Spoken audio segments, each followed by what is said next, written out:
Okay, hello. No, that's a little too loud.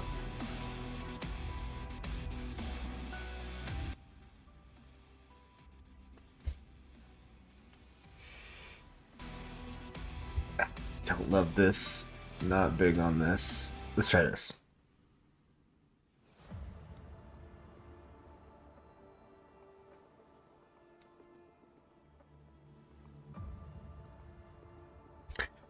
Okay, hello everybody. I'm Conquering History Games, and welcome to today's live stream, where we're gonna actually be starting as Russia today.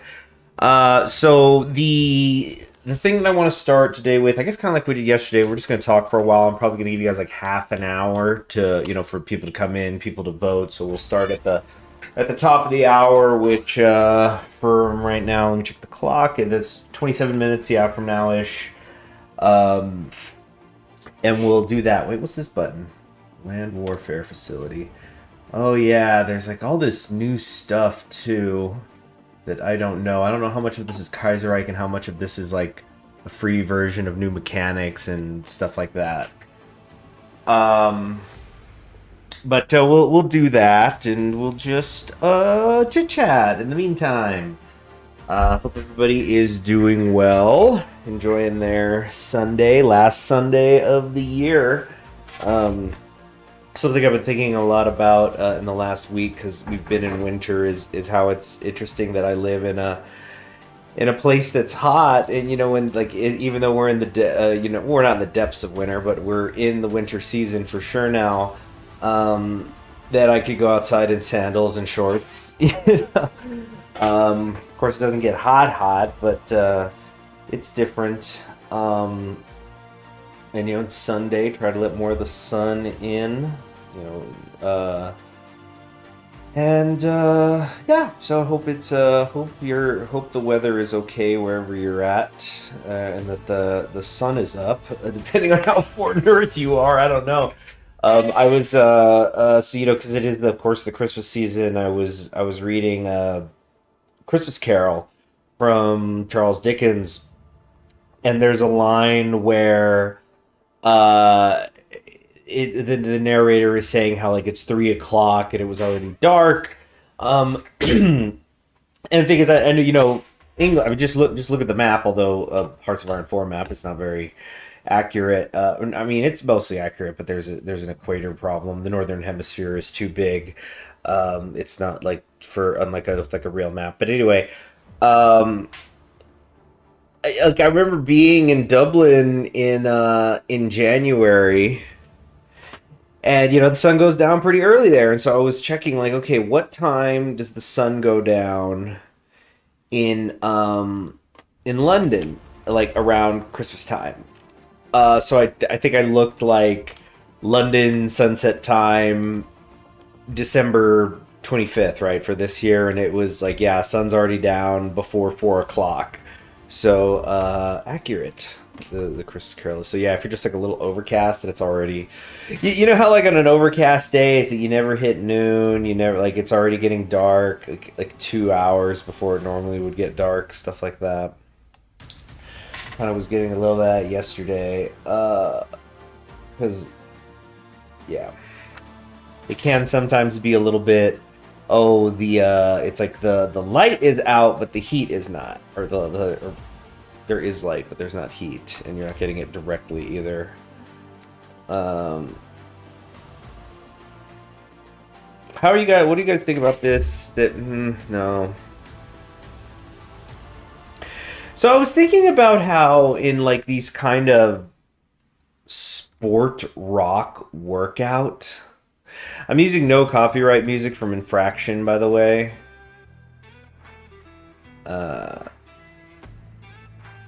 What the heck is this? This is not military style at all.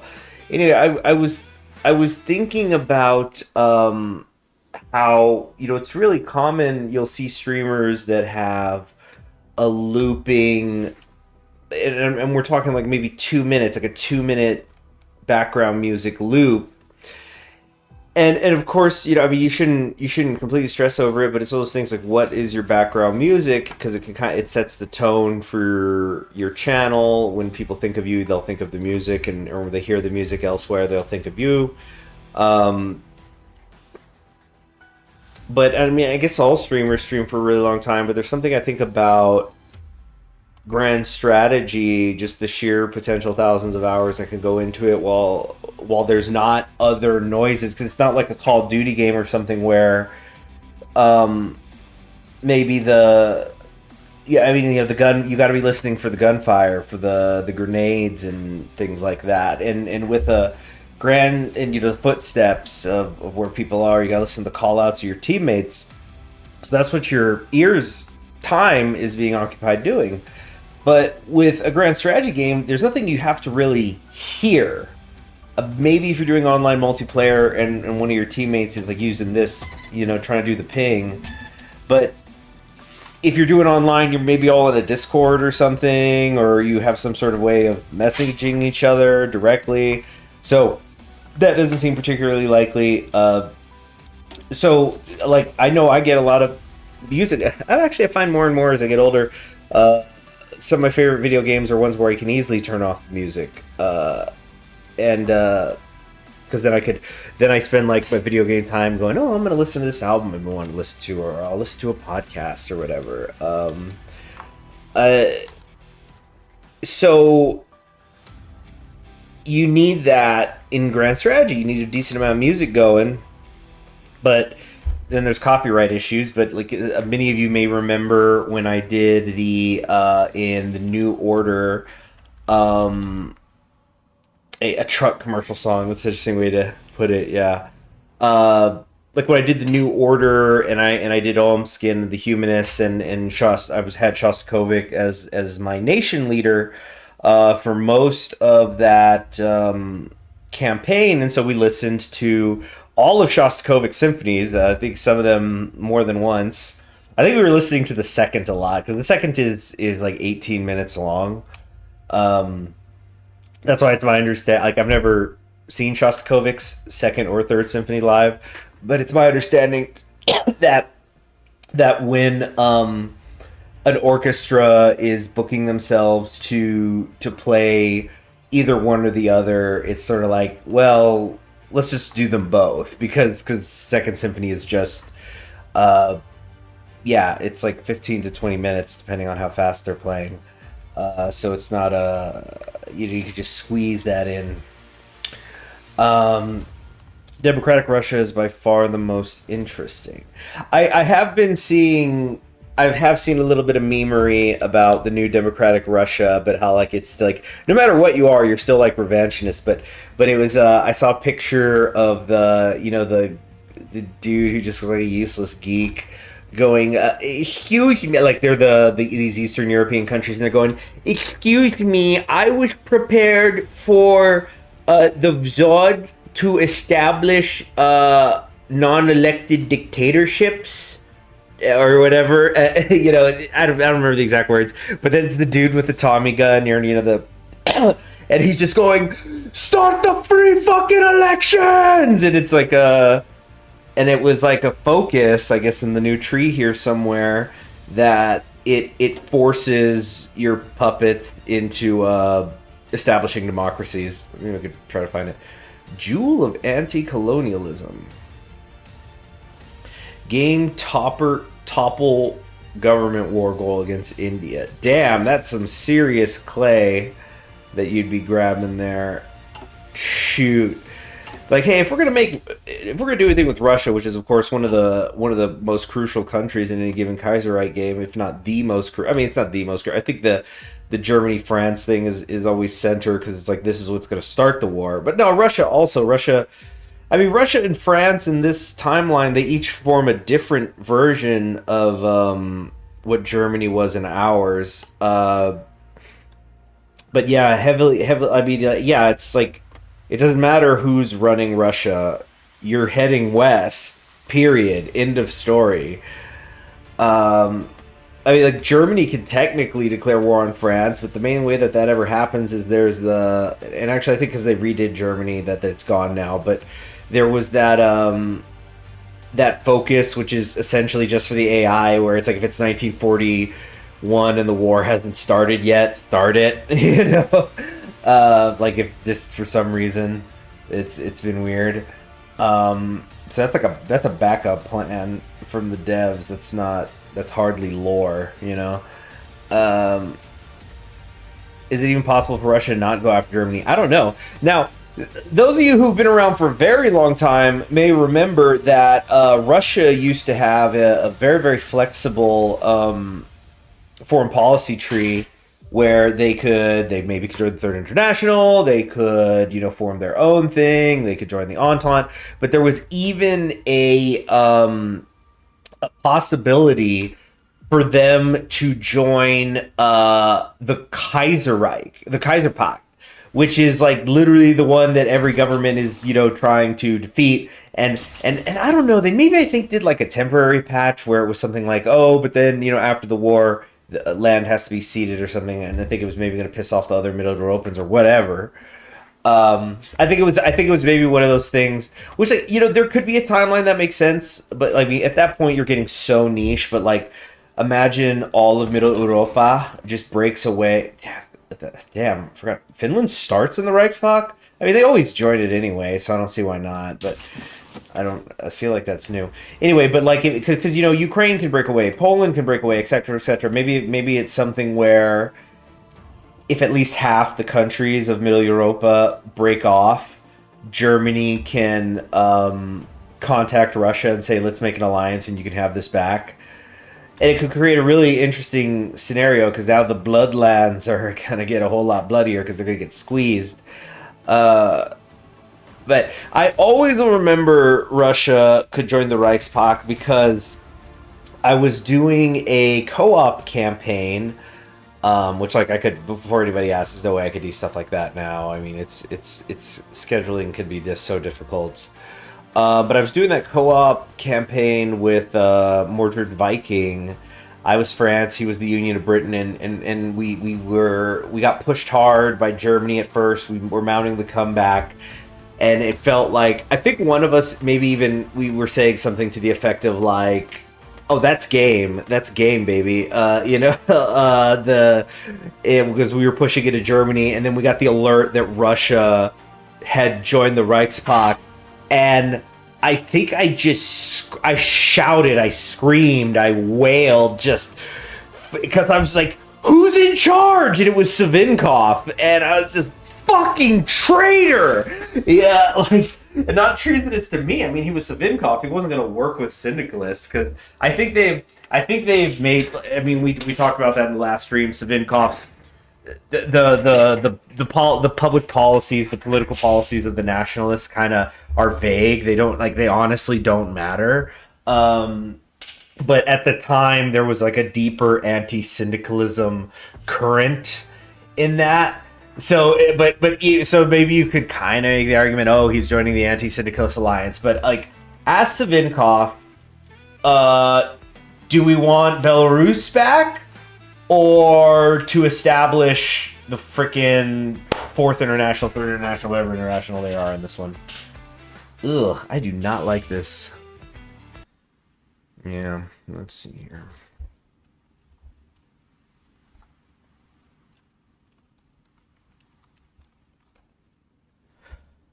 Hold on. Oh, this is not what I was looking for. Oh, but I'm gonna listen to this though. Paradox music that's showing me Paradox by somebody called Koza. Ooh. Well, and again, we're just riffing, everybody. We're riffing for another like 15 minutes ish, while people vote. What is this?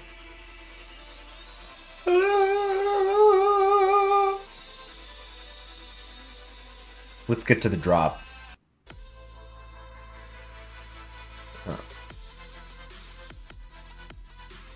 Yeah, it's one of these.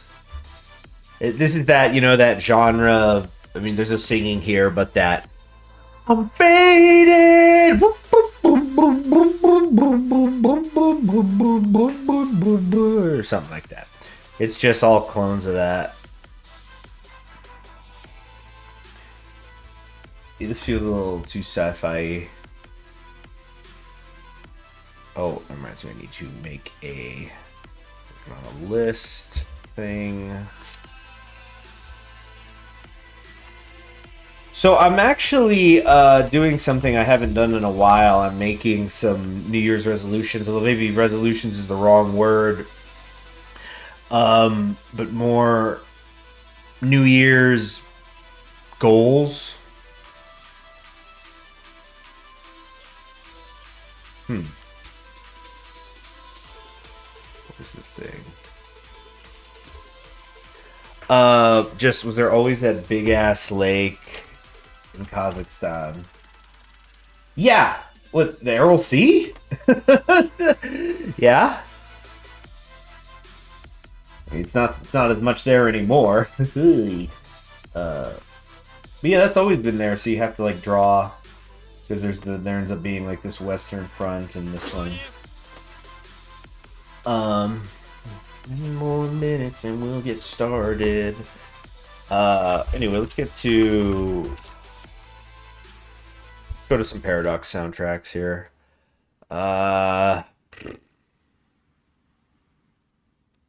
What is this? Oh, geez, some meme thing. Hold on. Stop saying dumbass things. You're not even making sense. This is EU4. EU4, I know I've said this so much. EU4 just didn't click with me.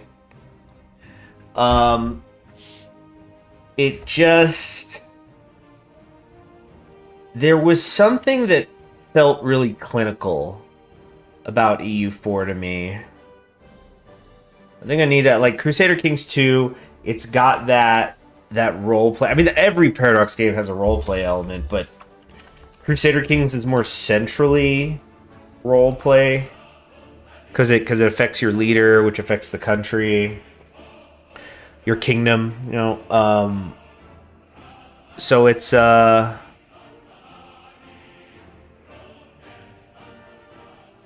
it just, yeah.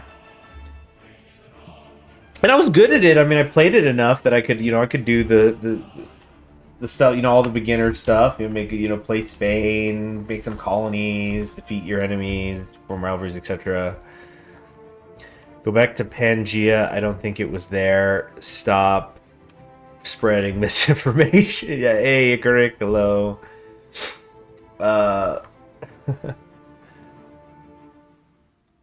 And then, I mean, the Stellaris campaign. There's so much. The space soundtracks from Stellaris, I mean, from Paradox in general, is just goated shit, as the kids say these days, right? Goated. Like the Surviving Mars and the Stellaris OSTs, I think they both are about 5 to 6 hours long. And they're just all great. Because like they both have amazing bass soundtracks, and the additional ones they did were incredible too. I think it was one of the DLC OSTs for Stellaris I might have heard first. And the thing with Stellaris and Surviving Mars is both of those games are ones that I really had wished were games I was better at. Because I do enjoy them, but I'm not good at them. It's like, gotta put that time in, And so you see, it's stuff like that, like what I'm saying now, is going, oh man, I wish I had this and this. Like, that's why I'm actually... And again, I've done this in past years, and I'm actually writing down stuff like, okay, these are things I want to read this year, or a game I want to play this year. Something that I'm probably going to print it out, and because usually I just keep it on my computer, but like actually, spend the dime at the public library to print it, and just like, if it's, I'm like, okay, it's Sunday, I got the day off, I got a couple errands, but then I'm free. What do I want to do? Oh, I have a little list here. of stuff. Um, one of which was funny because like I thought of doing this a couple weeks ago, and then one of the things that I'd written down I already have ended up doing, so that's just sort of funny for me. Um, and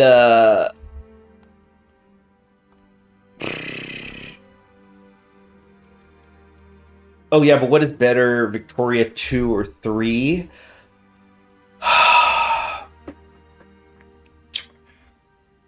Gosh, I haven't played Victoria 2 in years. Or I used to play it, and then I like on my own, and people didn't really want to watch it, and then I tried to do a stream of it, I think, or a series, and yeah, people just weren't clicking it, saying, well, people don't want that. Victoria 3 looks very pretty. That I honestly didn't play it enough because I was just doing other things. So that's why it's like, yeah, I want to really have some like specific goals in the new year, even in terms of video game playing. Uh, like I haven't like Crusader Kings 2, I still love to play. Crusader Kings 2 is just simply one of the greatest games ever made. Period. And there's so much replayability. There's so many ways to play it that I still have never done. I've never formed the State of Israel, Kingdom of Israel. Uh, Actually, no, I think I did do that once on my own time, but it was like a testing thing. I did it with the where you play the Viking that starts here. I'm blanking out on his name right now, but he's that hit. Of course, he's a historical figure. They're all historical figures, but he's amazing because you could basically just take his invasion troops that he gets at the beginning, and you could start as a Viking anywhere in the world. Like I did the one where we went all the way to India and formed a kingdom, which was awesome. Uh, let's see. VC3's changed so drastically, knowing how it worked a year ago, wouldn't help much anyway. Yeah, exactly. Like, geez, Stellaris. That's what really it really nagged my development on like being a good Stellaris player was that they kept changing fundamental concepts, like mechanical things in the game. Um, I think they changed lead developers twice. Like the project head, because it was developed by Paradox, but I mean the person leading the team, and so on. But like CK2, I've never done a Mongol world conquest. I mean, I haven't done any world conquest period, at least none that I remember in it. But and those are you got to plan to do those because like they world conquests can become so tedious. That's why I think they're overrated. But it is interesting to do them. Like I remember, and I think I ended up not uploading it all because I was like, this is the most boring shit in the world. Was I was doing the one where like you got to touch the east as a Viking character, and I was doing it as one of Ragnar's sons. Yeah, World Conquest Center Seeing sounds awful. Yeah, exactly. Especially because a lot of it you're just timing out. Like, okay, I hope my leader doesn't die, and I got like shit succession laws or something. Um, so yeah, that particular campaign was just unbearably tedious. I think by the end, there was like 6 people watching the videos of the uploads. And when I stopped playing it, nobody cared. Uh, I'm willing to bet those 6 views would be people who like maybe they were like checking their subscription feed and like, oh, he just uploaded that. I'm gonna click that to get to his channel, but I'm not gonna actually watch the video, so it's just like a few seconds. um, but yeah, like for the Mongols, you do the Mongols are a good way to go, or you get some sort of horse lord thing. You use their mechanics and you just take over everything in CK2. It's got its difficulties. It's just like a really unique and interesting, different way to play. Same thing with like when you're doing a Merchant Republic in CK2 or something, which I've never really done a serious Merchant Republic run. Um, and so there's just all sorts of fun to be had in CK2. But I do also want to learn some more CK3 because the mods are damn good. There's I really want to do the Stormlight Archive one, especially because I finished Wind and Truth a week or two ago.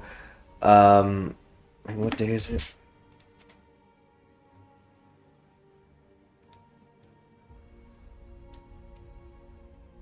December 17th. Yeah, is when I finished it. So almost 2 weeks. That was pretty great. I've really been kind of puzzling to myself, like how I would, tier rate the Stormlight Archive books. I mean, 2 is definitely at the bottom. I think 2 has some really big peak moments that overrate the book as a whole. But though that's an argument you could make about any of them, because Sanderson does know sometimes how to write freaking peak. The nationalists believe in the end of individual existence and lower tariffs on exports. So, did I say Israel earlier? Got demonetized.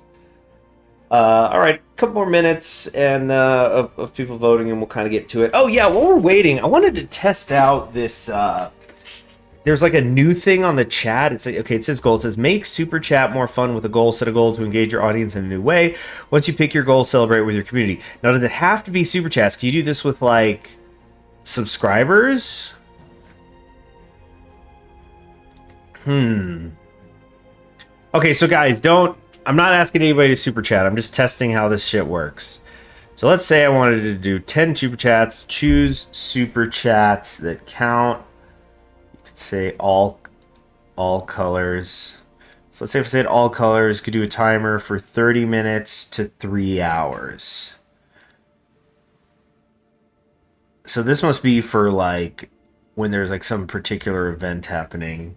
This isn't meant for casual stuff. See, I'm already not huge on this. Like, I don't think I'll use this. Like, if there was a thing where you could set a timer and it had like a month, a week, something like bigger numbers. And I think it'd be cool if they had like a subscriber thing here. Test text. Hold on. Your celebration shouldn't include anything of monetary value. What? So we'll be building a Google Play. This is you can go to FAQ. There's like a test tech. Start goal. So then, where does it appear? Is it going to appear in the chat or the screen? Okay, so it's not on the screen. Start a goal. See goal. Test text.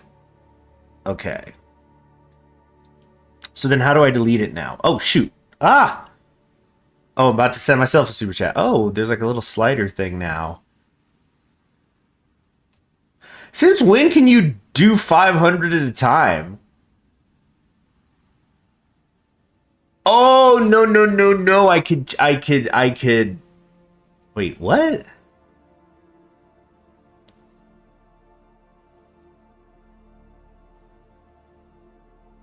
Yeah, you could send something that's for $500. That $100 used to be the limit. Let's see. You can see the color. Can you still customize? Like if you want to do funny numbers, like dang, that was leet, so I'm 1337. Okay, cool. You can do that. Nice. Okay. So how do I delete it? How do I delete the goal? Okay, remove goal. Will no longer see goal. You'll be able to start new goal after removing goal. Okay, so I removed it. So yeah, disabled the goal. I mean, that's kind of interesting, but I think that could be done better. I think when I saw that, I'm like, oh, is this going to be like Streamlabs, but it's just embedded conveniently into YouTube? Because that would be really, really great. My immediate critiques on this, yeah, put a goal where maybe it's like a subscriber or likes count. I'd put that in there. I think you also need to set the timer to be longer if needed. So maybe, there's a difference between it's like, can we get 5 super chats in today's stream, and where it maybe is like, I want to get a 1,000 subscribers this month or something. I think if they could, yeah, just add those two things, and that could that'd, I think, make that a really cool new addition.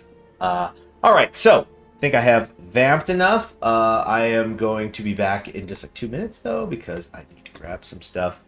And so I will see you soon.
All right, back. Got some water. Here we go.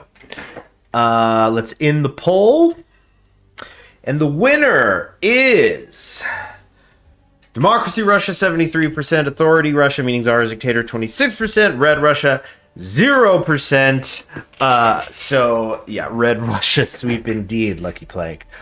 Victor Chernoff for the win. It's too late already. Chernoff to throw himself as a Chad and Boris Svinkov as a soy jack. Yeah. More like woke jacks. Okay. Get some of that aforementioned water. Alright, so we're gonna try to become a democratic Russian. I think the first thing that we need to do is, as usual, we're gonna go through this tree, see what exactly our situation is. And then we're going to check out the research slots after I blow my nose. Hold on.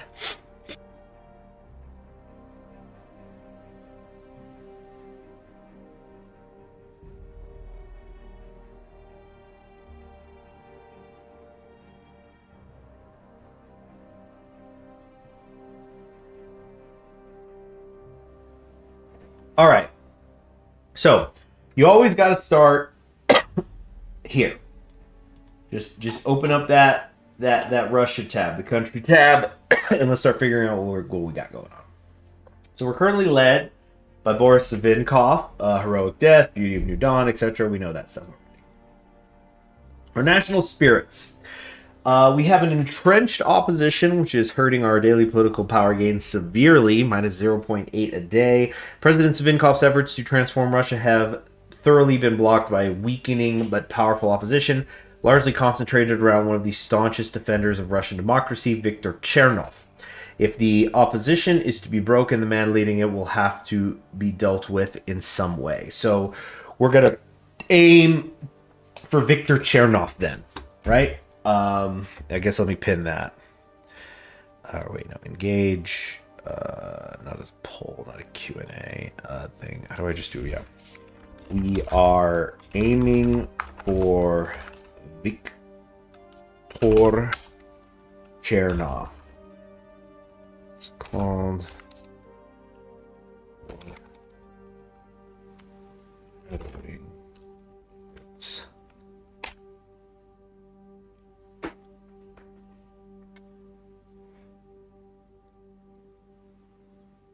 All right.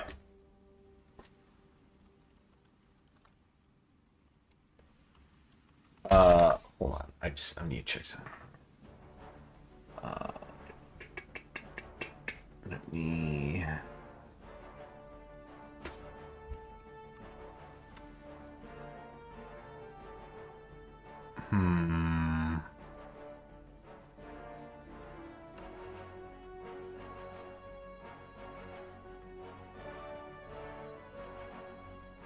Okay.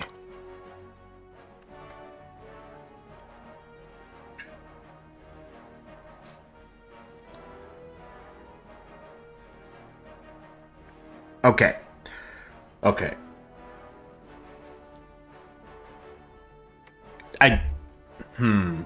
Okay. Just checking something in the other monitor. We've got German economic influence, so this is some new lore, I believe. That we went over last time. With Russia's economy in free fall during the mid-1920s, a radical solution was sought to deal with the issue to turn towards Mitteleuropa. The German-Russian trade and credit agreement, better known as the Vilnius Agreement, was signed, and okay, we already know that stuff. Recoveries followed. Dominance can't last forever. We must get rid of their influence. So right now, what it's doing to us is we have more construction speed and research speed, which is nice, but more of our resources are going to market instead of staying in here. So basically, they're taking our oil. And civilian industry to target country plus 30% from Germany. Target trade cost. Okay. So we're getting some buffs from it, but we lose resources. Not the best, not the worst. But of course, we got to throw it off. We got popular anger. Anger level 2. What's your anger level at? I'm feeling a 2 today. Is it like DEF CON where you're going to 1 is bad, or is it 2 out of 10? What? For decades, Russia has seen governments that did not satisfy the people, whether under a czar, a Bolshevik, or a president. Disasters have struck all these governments, and they have fallen out of favor with the common man. It will be a difficult task to prove we are different. We'll be able to fulfill our promises or perish like the rest. So we got more political power costs, stability, and factory costs. So it's just generally nerfing us the higher anger goes, I'm sure. Military anger also at 2. Same thing. It's hurting us. The political power cost, division, organization is worse, stability. So upon the end of the Civil War, the white generals were given a permanent presence in politics. Say that 3 times fast. Permanent presence in politics. Permanent presence in politics. Permanent presence in politics. Military influence remained a pervasive check on Russian democracy, with the white generals considering themselves as the ultimate guarantors of stability from any possible mistake by the civilian government. As such, the relationship between civilian and military politics could be shaky at best. If we do not please the army, we can expect to be on the bad side of General Field Marshal Levar Kornilov. Alright, we've got this new thing here. Tendencies is 20% on the side of the Soldarius. Alright. Laws, volunteer only, export, civilian, that's pretty standard. We've got Chernov in power. So this is the person who we are going for. And so somebody was saying, isn't he a Menshevik? Well, see what exactly is going on here. So described as his fellow SR, I mean, that's the social revolutionaries, right? Without Viktor Mikhailovich Chernov, there would be no Socialist Revolutionary Party at all. Throughout his entire career, he was constantly faced with an extremely difficult or rather impossible, false, internally contradictory task. Hold on, I'm supposed to be doing an accent. To saturate the Russian Black Earth peasant soil with the latest scientific international socialism, or to win for our Black Earth peasant a place of honor and equal rights in the Workers' International of Europe. Born to a middle-class family in Chvalinsk, a backward rural community near the Kyrgyz steppe, Chernov was attracted to Narodism early on, and by 1894, Chernov was a hunted revolutionary socialist theorist and a founding member of the Socialist Revolutionary Party in 1902. An intelligent and tireless man, he quickly became one of the party's stars and ideological leaders. Chernov's main thesis that was, while Marx's goals are right, his diagnosis on Russia is not. It was possible for Russia to transition from feudalism to communism without capitalism. It was also during this time he met Boris Savinkov, whom Chernov considered a spiritual aristocrat and mere terrorist uninterested in the cause. In 1917, now the de facto leader of the PSR, Chernov returned from exile to Petrograd alongside Boris Savinkov. Chernov tried to keep the party united in the tumultuous days of the revolutions, but it was becoming impossible. He had to escape for his life toward White-held Ufa. At the second Ufa conference, Savinkov, now a rogue SR, had managed to persuade local SRs to support Kolchak, and Chernov begrudgingly cooperated. The high point of Chernov's career was his election to be the first chairman minister of the Republic in 1921, but the victory was not easy. Savinkov took his followers and formed SZRS in 1924, and in 1926, Chernov refused the presidential nomination under pressure from the generals. For a decade, Chernov focused on maintaining the unity of the party and Russian democracy until it collapsed in 1934 with the election of his old rival Boris Savinkov. For 2 young years, Chernov has been keeping the opposition bloc united and thwarting Savinkov's authoritarian laws, but it is clear that time is running out for the Russian Republic. Alright, so So what is his official party? Is it the SRs? Yeah, the Social Revolutionary. It's just a catch-all term for all of these parties here. And not the cadets. Okay, so yeah, look, like it has Chernov. He is the head of the Radical Socialist Party, but he's also the head of the Social Liberal Party, so because they're like a unity. All right, the Narod. Okay.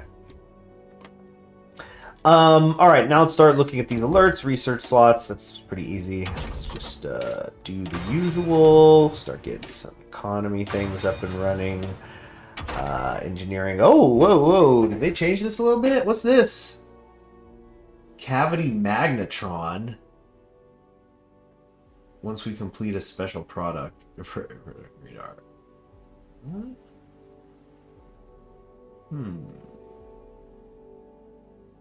We can get a passive daily breakthrough, aerodynamics and avionics. What? Mechanical computing passive to nuclear research.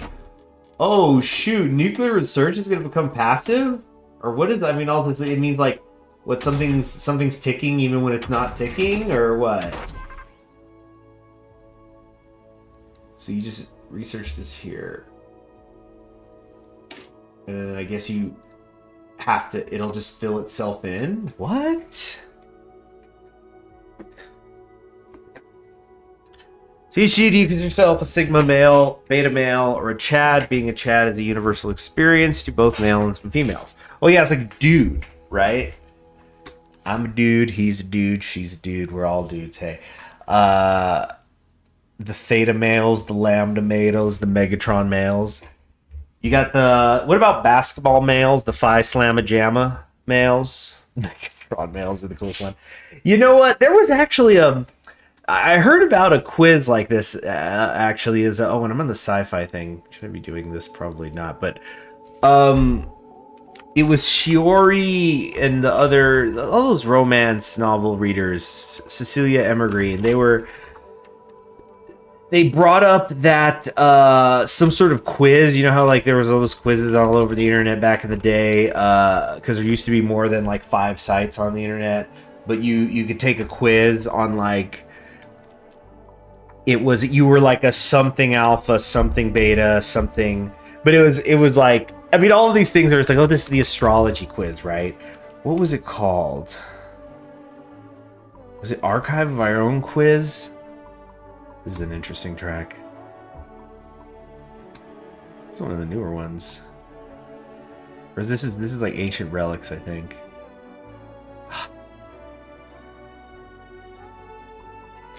Sorry, I'm just vibing on this right now. Listen to this music while I look.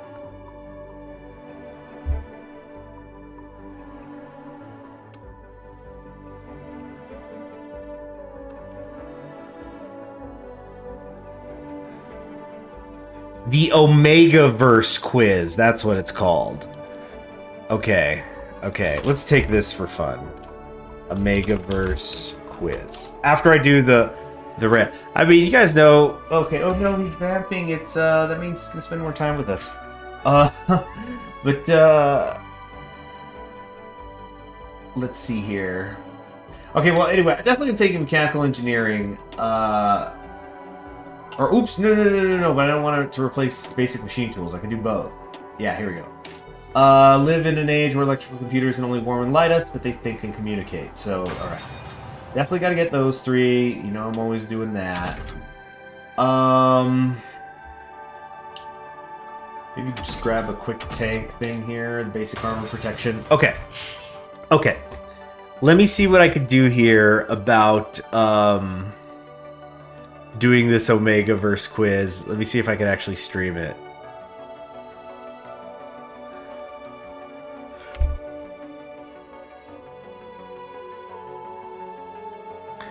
Here we go. Accurate Omegaverse quiz 100% guarantee. Cool. Good. Good. What's your ideal partner? Wait, no, I need to cast it. Give me a second here.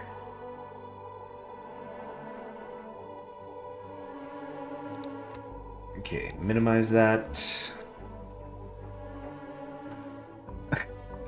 Getting totally distracted. It's a Sunday, guys.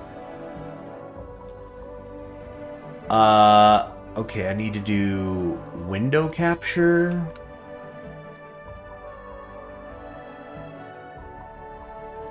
Okay.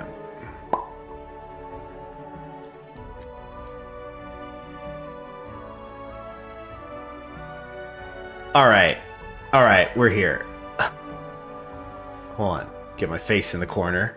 So people know, like, am I in the right thing? Alright. So this is the quiz. Let's find out how much of a Chad I am. Because there's, like, supposed to be a lot of answers. I've seen I think I saw a thing, because, yeah, it's just like, hey, I found fucking the new astrology chart for people who watch Andrew Tate too much, and it was like on one side like you had alpha, beta, theta, lad, chad, etc, and then the other was like there was like another cross section thing, so it was also a little bit like a political compass. Okay, so let's see what we get here. For fun. Oh, now I'm in double-digit viewers. Now people are going, all right. What is your ideal partner? Submissive, social, obedient, tender, protective, cuddly, easily flustered, assertive, funny, motherly, independent. Okay. These are all basically good.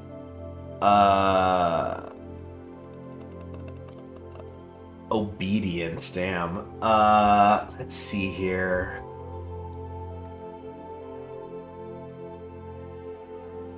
Damn. Okay, let's start crossing some out here. So We're gonna say no to obedient. That doesn't have to be the first thing. Cuddly. Some of these are synonyms too. That's the thing. Because like tender and cuddly, that's kind of the same. I mean, protective and motherly is pretty much the same. Funny is good. Damn, might have to be funny actually. The rest we can work with, but like, I mean, you want them to be nice. Like protect, so maybe like protective. Easily flustered. That's just weird. Let's not worry about that one. It's extremely important that like if what's a flustered thing? Yeah, they need to. They hear a knock on the door while they're washing dishes. They freaking shatter it because they're just like, oh no. That's a very important. Like it's a weird one. Insert edgy name here. What do you guys think? You did a quiz on how base you are. I'm gonna go with. Oh damn. Okay, I'm thinking funny. I'm thinking protective.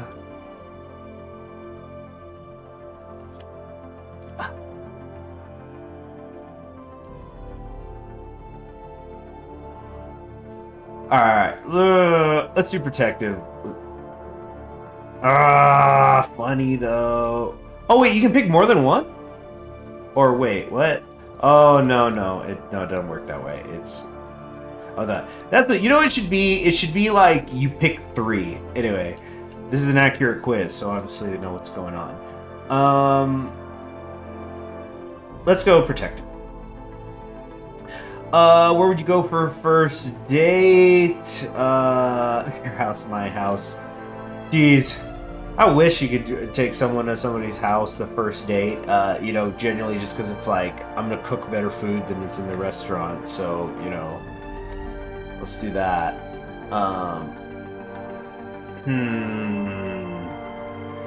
Aquarium or zoo? Bowling. I like bowling.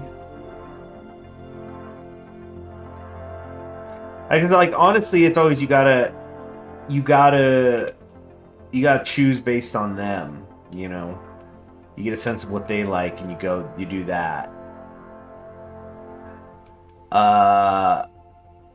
So first date specifically. I mean, dinner and a movie. First, yeah, that is the first date at House of Murder. Yeah, exactly. Safety first.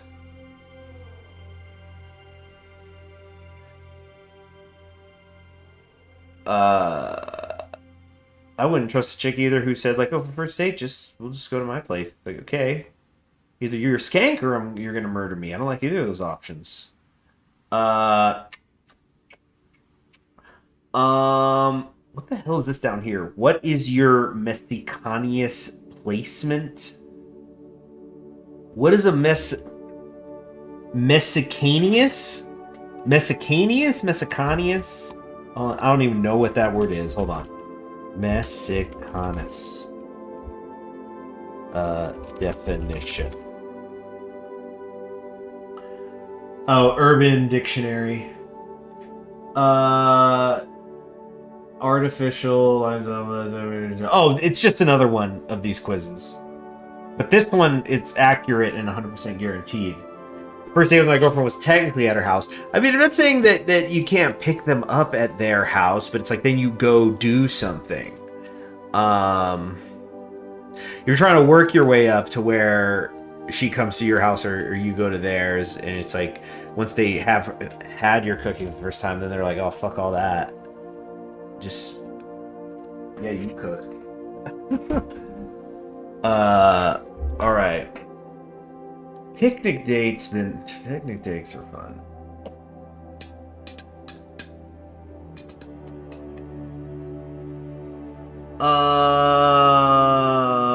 Okay, so this is a blank slate person. You know what? I was just talking about cooking. That's the beauty of the picnic day is you can at least make a sandwich for them. It's not hot food, but all right. You're doing a Kahoot with a group and your partner. Do you let them win? What is Kahoot?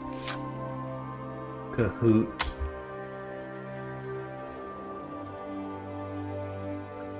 Is it?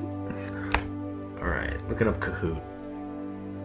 It's a Norwegian online game-based learning platform which has user. Oh wait, yeah, I know this. Yeah. I've used. Yeah, I know this. Okay, I just couldn't remember the specific name of it because there's a lot of things like that now. Okay, so Kahoot with a group and your partner. Do you let them win? So that's assuming your partner's on the other side.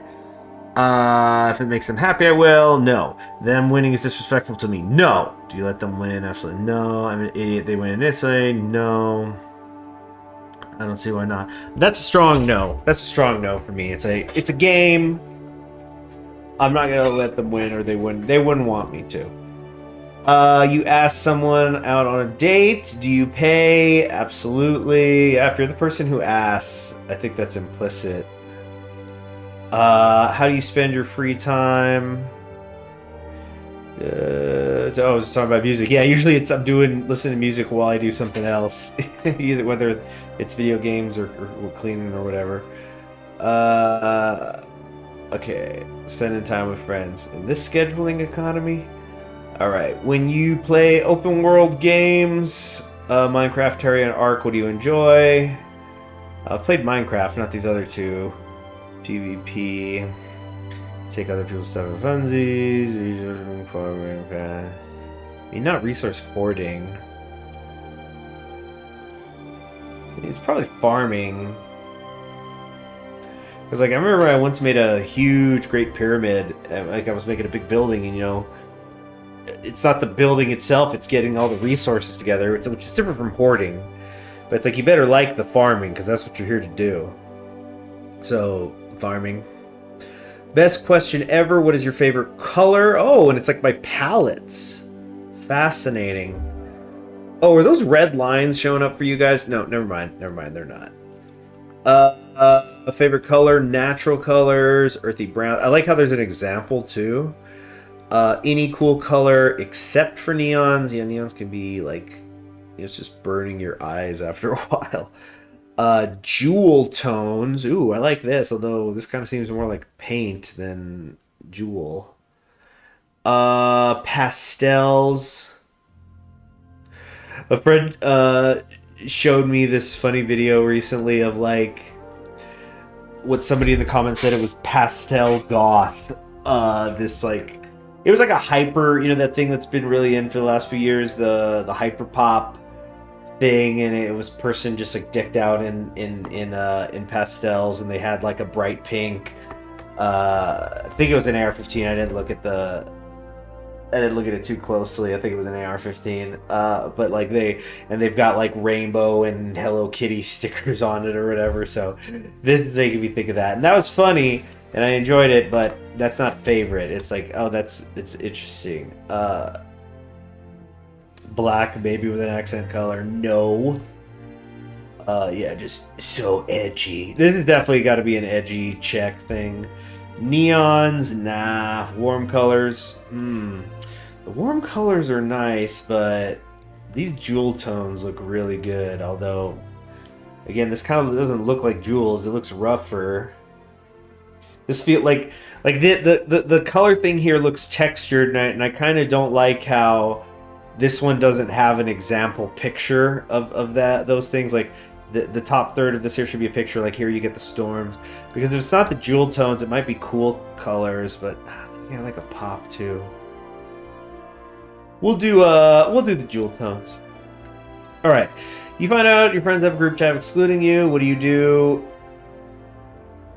Let's see here. Ignore it. All right. What website do you spend most of your time on? I don't even know what AO3 is.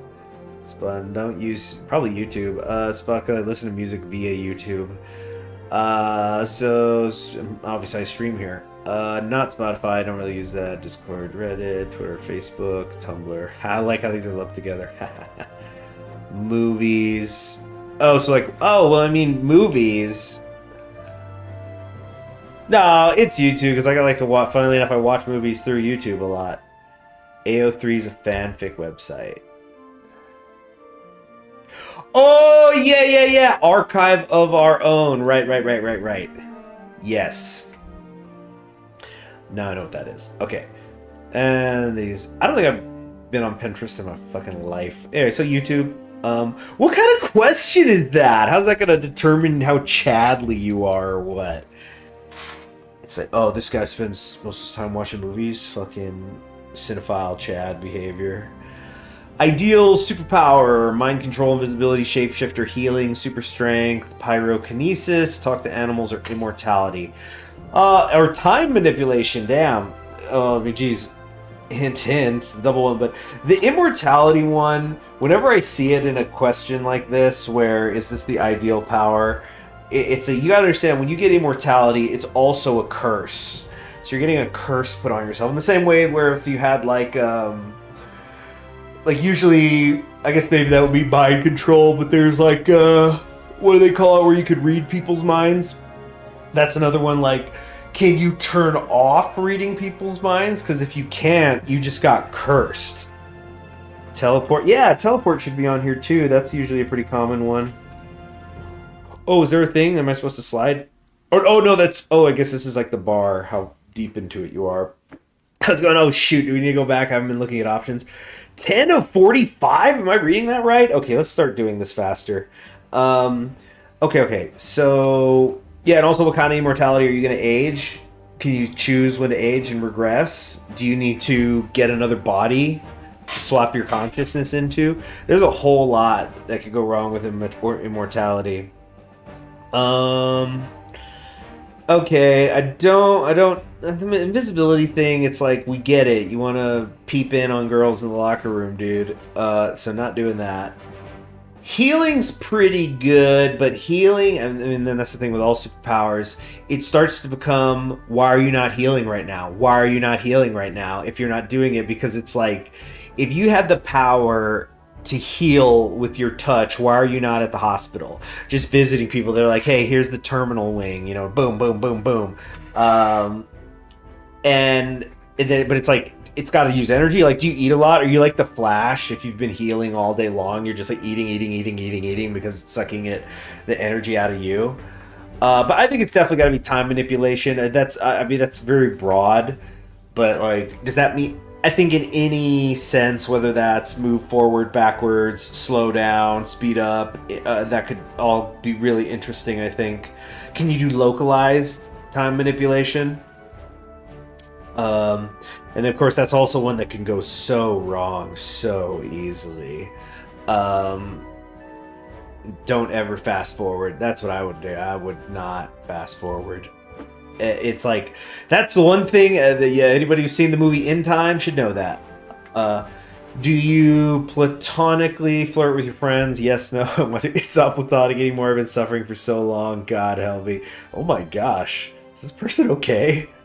Let's say yes, of course. Helps, I mean, it's what, it's not my, of course I platonically flirt. You should see these handsome devils. Alright, how do you handle stress? Violence, journal, art, take a walk, etc. Cry my feelings out, abuse others about it, vent to others, ignore it. It could just go away eventually, have to ignore it, it won't matter. Well, this is another one where it's like, there's different types of stress. Like, are you stressed because, oh gosh, I have to do that exam in the morning? Are you stressed because like somebody's dying? Like what's I think I'm gonna go with this one: journal, art, take a walk, etc. Because it has multiple. What's with the smiley face? I think the idea is you gotta get in a different headspace. So yeah, let's do that one. What's the role in a group project? I like to be in charge. God, I hate group projects. Like in school. A friend of mine once said like, group projects are amazing because like when you go into like, they're really interesting because you go to college, you find out that everybody else is smarter than you. And then you have to work with a partner, and you find out, oh, except for this one. Uh, let's see. Make sure everyone else does their shit. Nobody wants to agree with me. I don't know. I do what needs to be done. Let's just get this shit done. Let's just get this shit done. Okay, dogs or cats?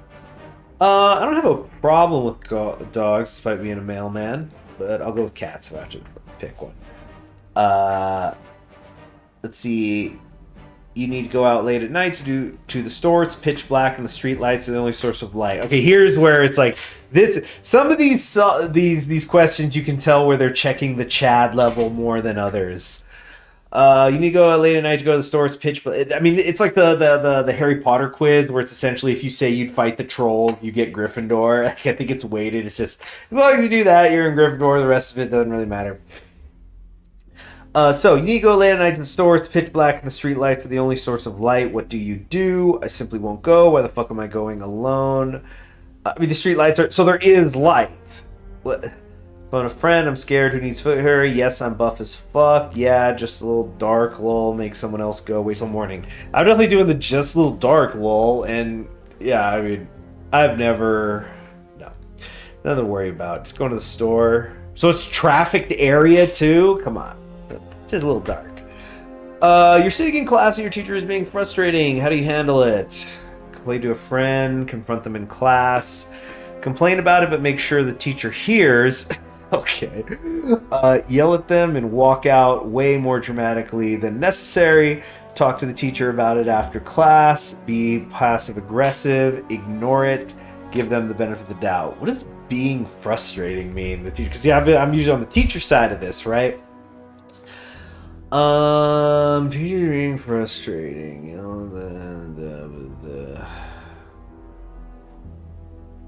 I don't know. I'd probably ignore it. It's like, who gives a fuck about... My sister was like that. She was always complaining about her teachers, but I don't know. For me, it just kind of becomes, well, it's not like they're gonna change the teacher, so I gotta figure this out.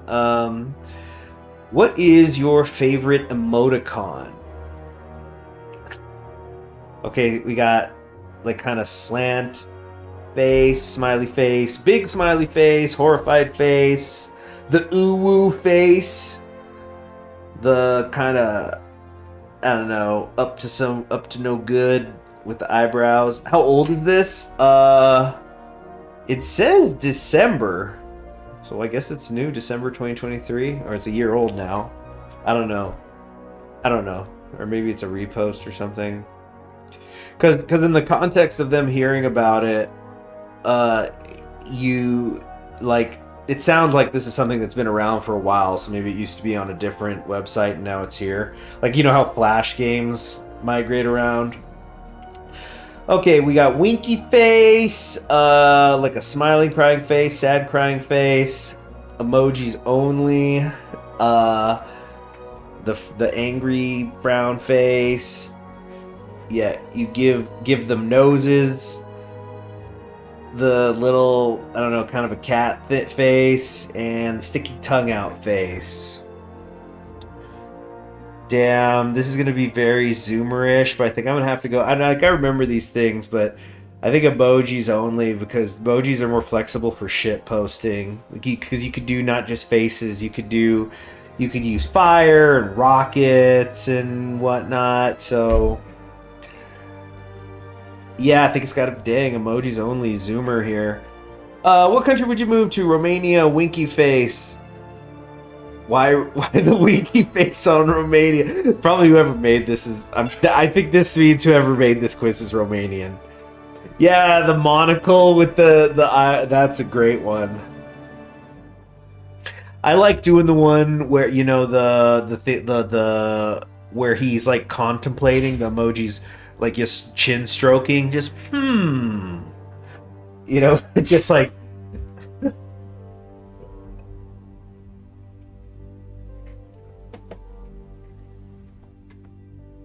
it's like, yeah, that one, Micha, yeah, that one, kind of like that. The one, you know, the face where it's like, but how can that character be a villain if I like him? It's like, but I agree with what he's saying, so therefore he's the hero. Okay, so we got Romania, Australia, New Zealand, nice that these are separate. Norway, Germany, France, USA, Mexico, Chad, Kenya, Mongolia, England. Well, USA I'm just going to cross off because I don't need to move there. Chad. I bet if you click Chad, you get maximum Chad points. This is but no, this is accurate, 100% guarantee. Wish Ireland was on here. Norway, Germany, France, USA, Mexico, New Zealand, Australia. Man, Australia, New Zealand sounds pretty cool. I'm guessing, but let's say this is you are going there to live. You're gonna build your house there. That you can visit other countries, but this is where you live now. England, of course, there's no language barrier, but it's my understanding in Germany there isn't anyway. Also, I've lived in Germany before. I think I do Germany. Germany's very nice. Oh, wait, no. Wait, France. Let's do France. Yeah. Okay. What color is math? Red, blue, green, yellow, black. IDK changes with my notebooks. Oh, it's what color is your composition book for math, maybe? Or so, what does that mean? Is this a synesthesia thing? IDK changes, or is it your ink? Because I know there's people who do different ink colors for pens, and it's I got black ink and blue ink. Guess I prefer the blue. Yeah, you know what? Blue. It's probably just because blue's my favorite color, really. We'll say blue. Do you like Andrew Tate?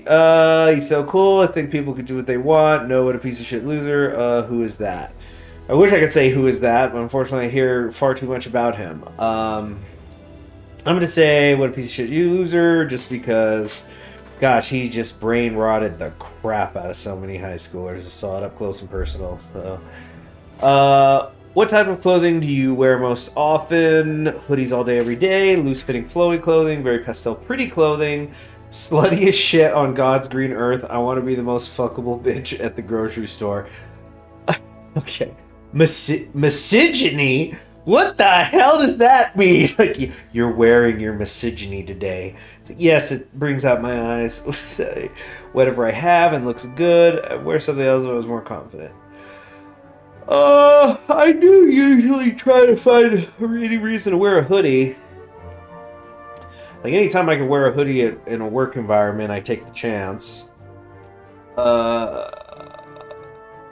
I'm gonna say Victorian clothes.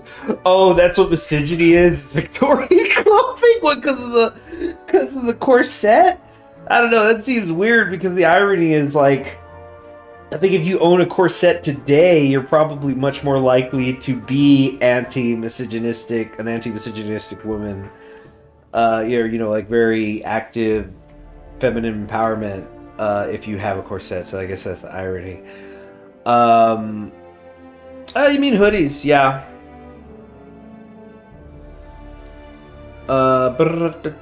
Even in the summer, I'll sometimes wear hoodies inside.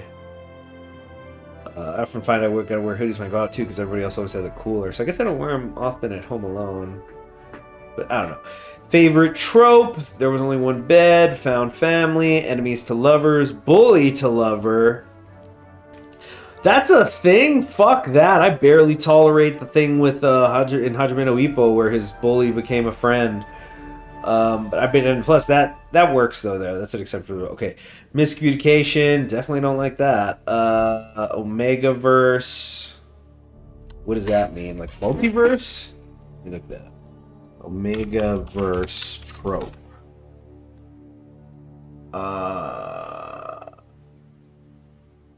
Okay, the Omegaverse. Oh, geez, I'm on TV tropes now. The great academic journal of our time. The Omegaverse, or the Alpha, Beta, Omega dynamics, is a setting originating from and primarily found in fanfiction, most commonly of the /fic variety, finding its origins and blah blah blah blah. Okay, so I don't actually read fanfiction. I have in the past, but I'm definitely not somebody who's these are my top 10 favorite fanfics. I probably can count on one hand how much fanfiction I've ever read. One of them was okay. I think it was called The White Lion or something, and it was just a little. It was it was set in a Song of Ice and Fire with timeline divergence. So it's like where Jamie gets exiled, like he gets stripped of being in the Kingsguard, and he ends up in the North. And the story goes from there. And it was like a multi-chapter thing. There was only a few chapters when I was reading it, and it was gone. And then I mean, it was just like, oh, this is interesting alternate timeline thing. But like, I was never somebody who's like, I gotta read my Harry and Hermione fan fictions or whatever. So no. PWP, another one I don't know. I'm gonna just, okay, here's what I'm gonna do. PWP Urban Dictionary, that they probably have it. PWP means plot. What plot generally refers to a fanfiction in which nothing occurs with steamy graphic sex scenes. That's so funny. It's like, so what's the plot of your fanfiction? Plot. Yandere, hurt comfort, angst no comfort, fake dating, arranged marriage. I wonder what the emoji was here for fake dating. Okay, a lot of these are easy no's. You know what? Just because yesterday I watched that movie Shoplifters, we're gonna do Found Family. It was very nice, very comfy movie, surprisingly so. But I mean, then again, you look at yeah, it's weird. I saw this picture of a movie, and it was like a bunch of like this happy family jumping on the beach, and I'm like, whoa, this is gonna get scary. It's like, no, it's actually funny. What is Omegaverse? It's the term for that, like where there are alpha, betas, and omegas in your fanfiction world. Okay, which of these fanfics would you read based on the tags? This is an interesting question because I don't read fanfiction, so I don't even read the Aeneid because it's fanfiction anyway. But which of these so it's like, yeah, it's essentially this is what's in the book. Would you be into that? Okay, so we got major character death, angst, hurt, no comfort, found family, terminal illness. Jeez. Comfort, no hurt, sick, fic, wing fic. Okay, what is this? Like the fourth thing I have to look up now? Wing fic Urban Dictionary. Where the street is outer insanity, it's my fault. What, are you guys in a rush for me to finish? Okay, wing fic is a genre of fan fiction, usually alternate universe, where a character has or suddenly grows wings, usually angelic. Tend to be either sugary, angsty, or both. Okay, so it's the kind of people who are like, Angel from X-Men is my favorite X-Men. It's just like me. He's literally me. You know? Okay. Tooth Rotting Fluff, Idiots in Love. Idiots in Love, that's hilarious. And what is sick fic? Oh god, does that mean like when you're taking care of a sick person? Okay, Urban Dictionary, sick fic. Well, the Stellaris music plays, right? That's very specific, right? Okay, so sick fic, popular trope, deals with stories where one or more characters deals with an illness and another person takes care of them. Yeah, this is like, if you guys ever saw that clip of Oz-Keys, like, explained this fetish and everyone was like, what the fuck? Who starts a conversation like that? Alright, so I'm gonna say no here. Then again, it's no hurt, so like they're sick but they get better. So what they got I mean, there's a difference between cute little story about taking care of someone when they got the flu and, you know, terminal illness, which is up here, I guess. Okay, graphic depictions of violence, kidnapping, Stockholm syndrome, Jesus, hurt, no comfort, suicidal ideation. If you want to click this, please seek help. Genuinely, life's okay. You're gonna make it. Strangers to lovers. Tattoo/flower shop, alternate universe, mild angst, fluff, no beta, we die like men. What? So you're working in the flower shop, and at some point, we're not abandoning this. Get the shotgun out from under the front. This shop is part of us now. We'll die defending it. Brought to you by the makers of Shaun of the Dead or something. Okay. You know, it's a flower shop for men. Damn, Lucky Plank. I mean, you know what they say. We lose the internet. We lose the internet. Are we down? Are we down? No, we're back up. Okay. I need to... Hold on a second. I need to, Oh, shit. Hold on. I need to fix something here. There's your problem. This music's way too loud. Because we're like, in the climax. This one feels wildly inappropriate for what it is that we're doing. Okay. Okay. So, oh shit. So this was it was this webcomic where it was about a bunch of kids going to college, so it was like a slice of life university comic. But it was actually based on a sci-fi comic. And the premise of this new one, because he had the author had finished that story, was just what if my characters, there wasn't an alien invasion. What would their lives have been like if they had been able to, just live normally and go to college? So I was reading the alternate universe one, and I never went back and read the original, which maybe I should do sometime, because it's finished. The whole idea was I was like, yeah, I'm done with that story. And I just, anyway. Okay. This one sounds pretty freaking hilarious. I said, I don't read fan fiction, so yeah, how do we get... So we get stranger to lover, so there's going to be romance. Flower shop, so okay. Whatever. Or a tattoo shop. Maybe it's both. You do flowers for men, tattoos for women. Mild angst, so it's just like a little bit of frustration, but it's not going to get out of hand. Fluff, so funny, I guess. And no beta, we die like men. Yeah. If you're selling me, because it could be of any universe, right? This sells me. This sounds hilarious. Okay.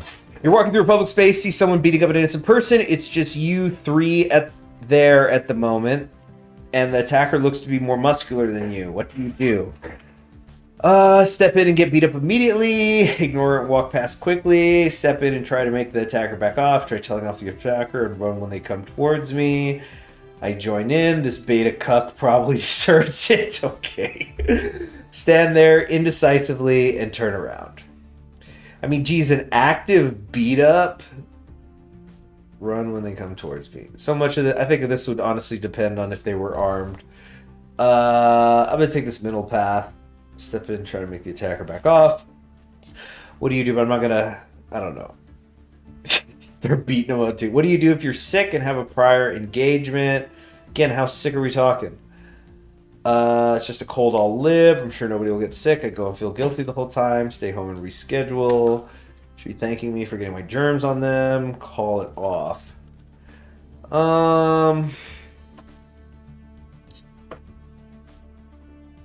If it's on for real sick, yeah, I'm gonna... I feel sick is call off work sick. So the question is would I sick enough that I call off work, but would I still go out? Depends on the importance of the engagement. The police don't exist in the Omegaverse. Yeah, where was Dial 911? I'm gonna say stay home and reschedule. If I'm sick for real, I don't want to get other people sick. Someone is yelling at you for something you didn't do. And plus, also if I'm sick for real, I'm probably gonna just mostly feel like shit. But there's a difference between if you got the sniffles and you're running a huge fever and vomiting. Someone is yelling at you for something you didn't do. How do you reply? Fight them. I don't reply. Start yelling back insult for them. And yeah, this is I've answered this question a million times. Anybody who's worked in retail, wait for them to get done and explain calmly what's going on. Yeah. You're on the internet and have somehow managed to get yourself in an internet argument about something you're coming to realize you're clearly wrong about. How do you handle it? Oh no, an internet argument, but how could I have posted anything that's wrong? Isn't there a filter on the internet that you can't accidentally put any misinformation on there, much less purposefully? Let's see.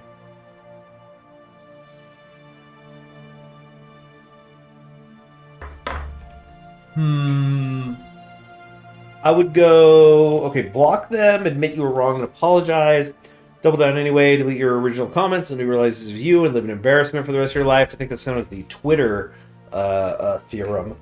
Edit a Wikipedia page to prove I'm right. Okay, not doing that. I've actually never edited a Wikipedia page. I feel like that's something I should know how to do. There is one, I think I've talked about it 100 times, but like how Che Guevara, they still have his wrong birthday, like for years and years and years. But it's like, am I the only person in the world who's noticed that? No, surely not. So it's gonna just stay. I want to see, is somebody else gonna fix this? And then you can say, well, Kant's ethics. Yeah, but isn't the whole principle of Wikipedia is that everybody's doing it? So like, if I'm the only person in the world, but then again, you could say it out there too. I don't know. I should learn how to read or how to edit a Wikipedia article. But I don't know how. So obviously I can't do this one. And I wouldn't. All right, where was I? Disengaging is never an option. Oh, like you just stop posting. Okay, block them, admit you're wrong and apologize, double down anyway. Yeah, I mean, just admit I'm wrong and apologize. All right. What's your opinion on Elon Musk? He's a massive loser. Yeah, hell yeah. Comedy is now legal on Twitter. Elon Musk is the one I wish I could say who, but like, gosh, everybody's always letting me know. There's certain people in the world, Elon Musk, the Paul brothers, that like I don't want to know anything about them, but everybody lets me know anyway. Someone put he's a massive loser. Epic own of the billionaire. He's only got all his money to go crying to. Your friend comes out to you. How do you respond? Oh, well, this has happened. I'm gayer, not a competition. Question mark. That's hilarious. Thank you for telling me. I'm so proud of you. LMAO. Okay. You're gay. That's kind of gay. Yaquim.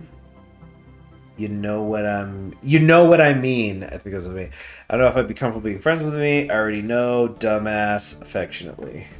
Yeah, this has happened twice, actually. I've done this answer. I remember, this girl in high school who she came out of the closet and like literally everybody was like, we thought you were out of the closet. What?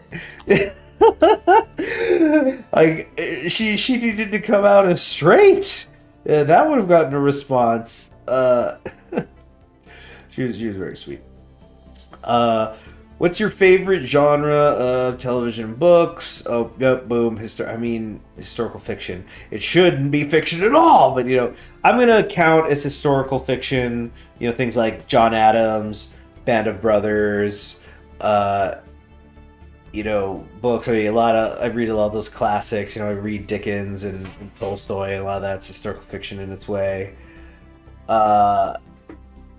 Although, yeah, I do enjoy sci-fi a lot too. These are all. You can have good in all these. I wouldn't have horror. Horror is not my favorite. Not even rom-com and romance. I actually don't watch those. I really don't. I don't know. I like when there's a romance angle in a story, but I don't like it to be the main focus. It's just sort of oh, hey, look what's going on here. And really, even that's probably because that's how most people write developing characters. Is you have two characters who aren't great, and then as they grow, you have these two pair off or whatever.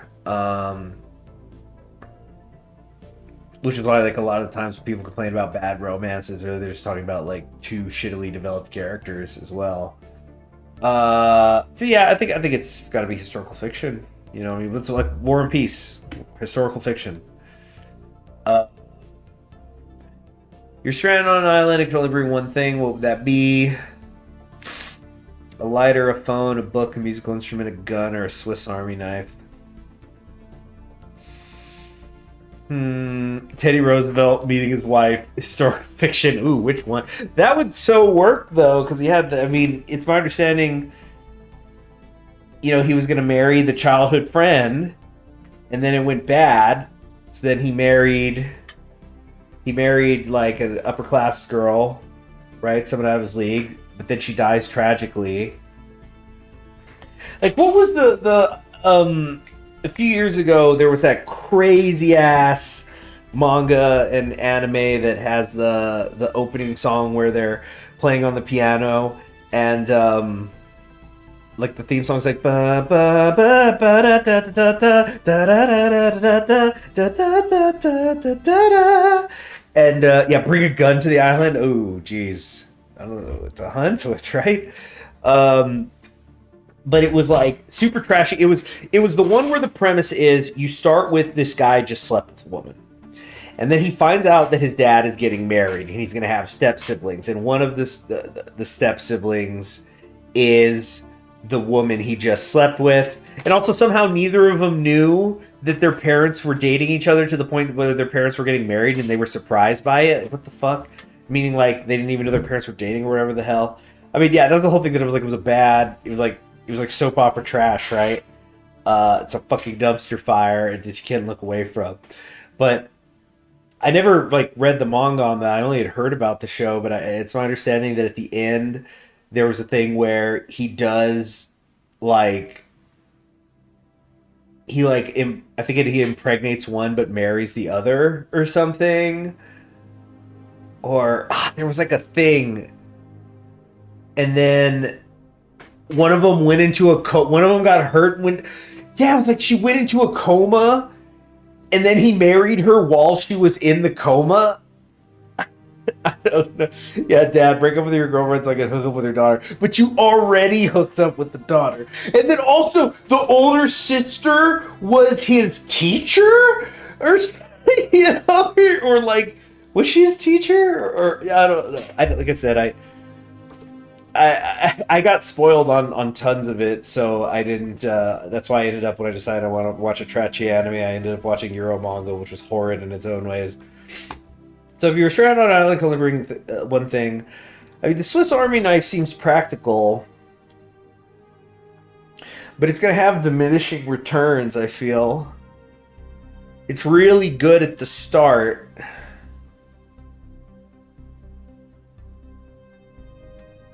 Like, what is going to get you through?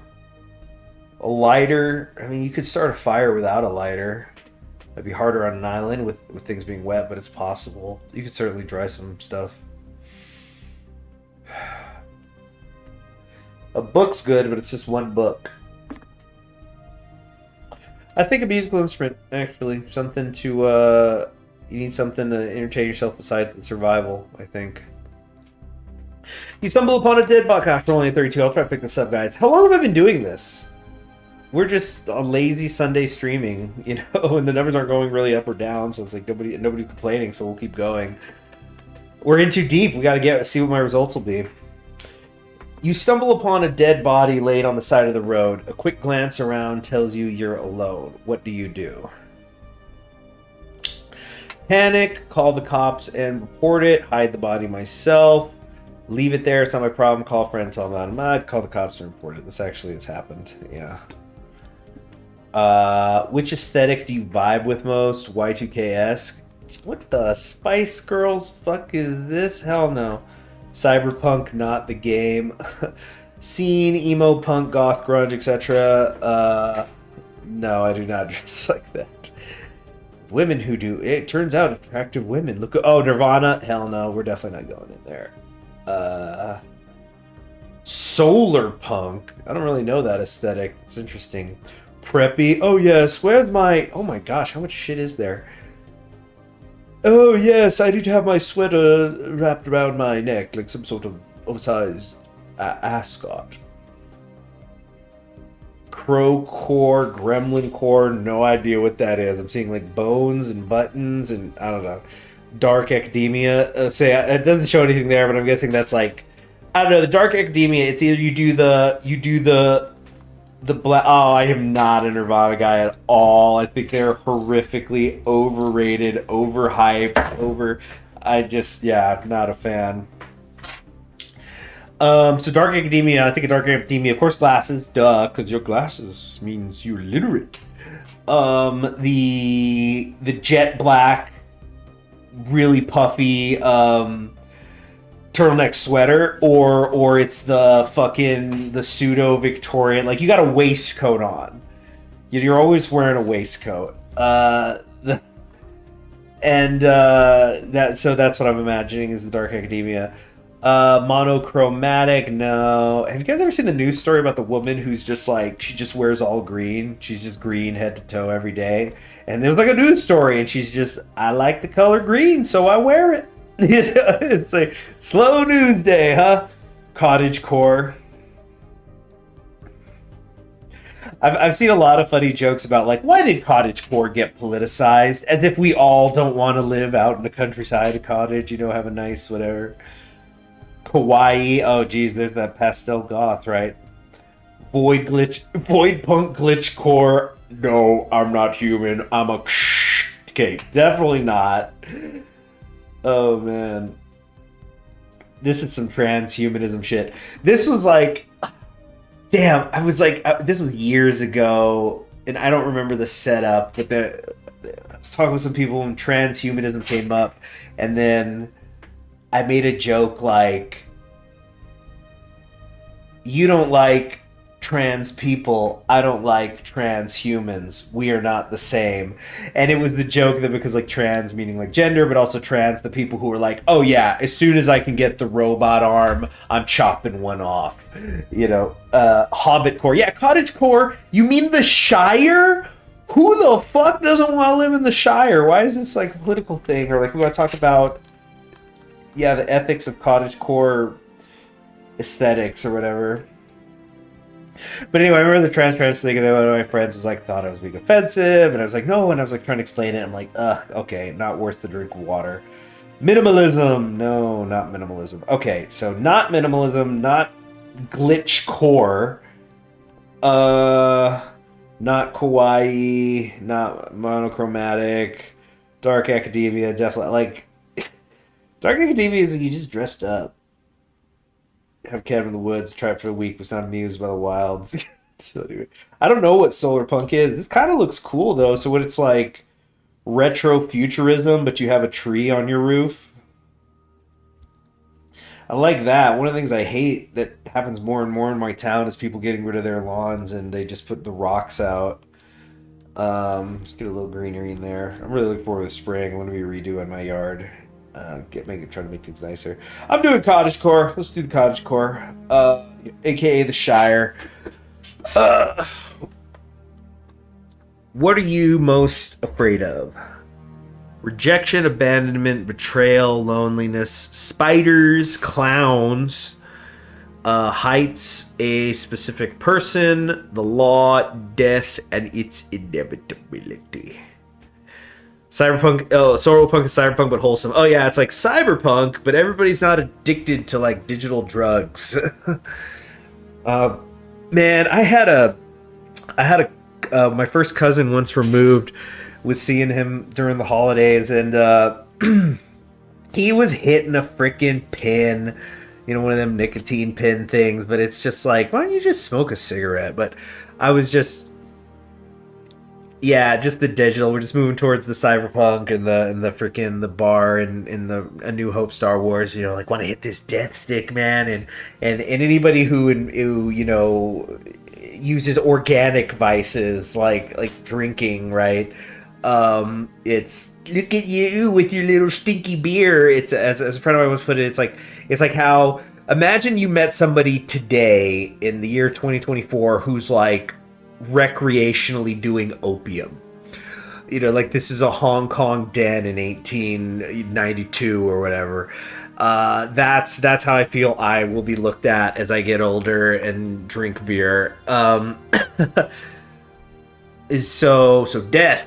The inevitability of death, as Tolkien says. I'm not afraid of that. Nah. I'm not afraid of the law. The law is there to guide us, people. The law is there to give structure. You see, with this music, the law is here to grant us structure, that we may have deep roots, a greater society. Okay, I'll turn the volume down now. So no, I'm not afraid of the law. Not afraid of a specific person, not afraid of heights. I'm afraid of falling from heights. That would suck. But I'm not afraid of heights. Clowns. Is anybody afraid of clowns anymore? Isn't it like... Because I remember the thing when I was younger, weren't clowns like... I think clowns used to be one of the most feared things in people. Because like, I don't know, some bad experience when they were a kid at a party, right? But now people are like, gotta have that clissy. Spiders, I'm not afraid of. I mean, like, I'm not see a Black Widow. I'm like, I'm gonna pet it, but I'm not afraid of that. So this is interesting. These top ones are much more like visceral in their way. Rejection, abandonment, betrayal, and loneliness. So I guess I don't. So, I mean, isn't abandonment and loneliness the same thing? Pretty much. Still afraid of clowns? Well, there you go. Nothing wrong with that, Tenebrae. It just me. Has anybody ever seen the comic with the dwarf, and he's got a bunch of hot elf women on his arms, and he's like, some dwarves don't like elves, and that's fine. More knife-eared hoes for me. So it's just like, when I see somebody who's afraid of clowns, it's like, well, that's good. More clissy for everyone else. That's good. It's okay. So abandonment and loneliness is the same thing. Rejection and betrayal is not, but they're similar. Not rejection. Anybody who's tried the job market in the modern age, you get really used to rejection, you know. When you're filling out applications constantly, it just becomes the state of being.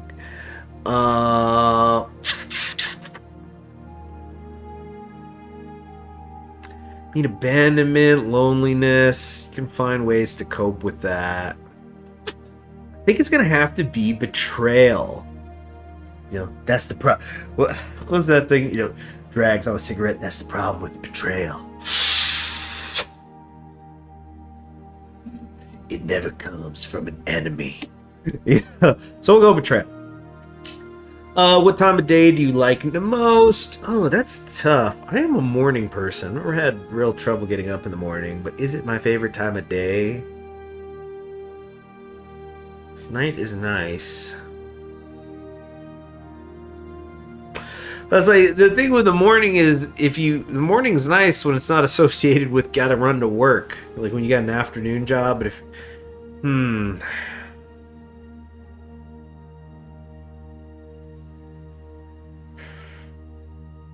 gonna say, yeah, I'd say morning. I mean, I sing along to the night song from Say Anything as much as anyone, and anybody who's a Suisse fan starts to really love the night. But I'm gonna say morning. You've just been invited to a potluck. Congratulations! What do you bring? Invited. I'm hosting the damn thing. I'm making the main course. I'm bringing dessert. Everyone likes desserts. I'm bringing a side dish. I'm bringing chips. I don't know what to bring. I'm not bringing anything. Ooh, tough. Making the main course. Like to do that. See, doing the whole thing is tricky. Honestly, I think I end up because like other people end up hosting and then I bring something. Bring in dessert. I would say I bring a side dish. Definitely cook something. I like Elise. I like this question. You been supplied with a whiteboard and a whiteboard. Oh, but incidentally, so that movie Shoplifters I was mentioning earlier, a surprisingly comfy movie, and you know, one of those things that you start to notice it in movies, like if you want to like, it's like to get the audience comfortable, you know, you let's do an eating scene, just like while something else is going on, while there's a conversation, but you just have the characters eating lunch or something. It's like that. There's that stat that movies where Brad Pitt eats do much better than ones where he doesn't, because it's just like, oh, he's just a guy, you know, I'm getting comfortable here in the movie. There's so much eating in Shoplifters. They eat so many meals in a 2-hour movie, and it's like I had eaten some while watching it, but at the I was like, damn, they're eating a lot of food. Okay. So you've been supplied with a whiteboard and a whiteboard marker. What's the first thing you draw? Penis, Among Us, a person, favorite fictional character, one of your friends' OCs, a flower, a heart, a big titty woman. Do the dentist from Always Sunny thing. Animal, monster, random, inanimate object. Oh, I needed to write something down.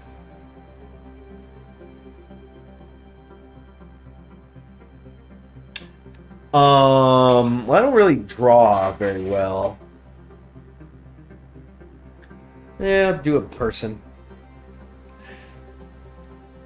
Text your best friend, partner, group chat right now. I'm serious. Ask them if you're a cat girl or cat or dog girl. Doesn't matter your gender. I'm 100% serious. This quiz can wait till you get a response. Okay, so I'm gonna toss this one to you guys because you never know. Like I can send a text and then they take their time coming back. So you guys are gonna do this. I'll start a poll. It's gonna be whoops. Am I, meaning CHG. Wait, whoops. It's not working. Am I, meaning CHG, a cat girl or dog girl? Question mark. So it'll be cat girl, dog girl, add option, other, say in chat.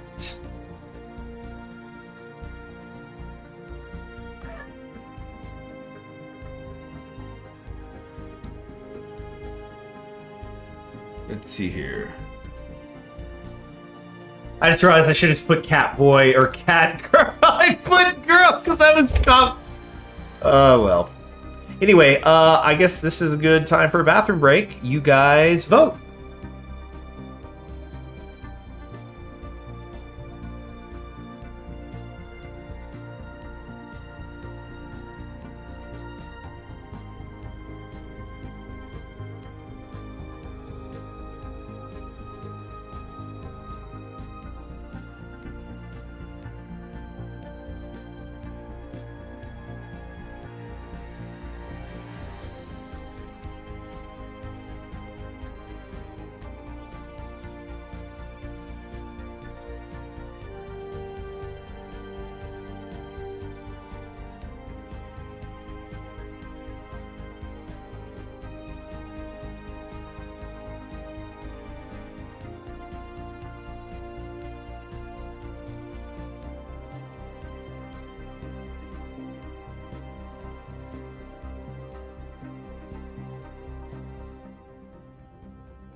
Okay, I'm back. Guys, we need another vote in here, please, to break the tie.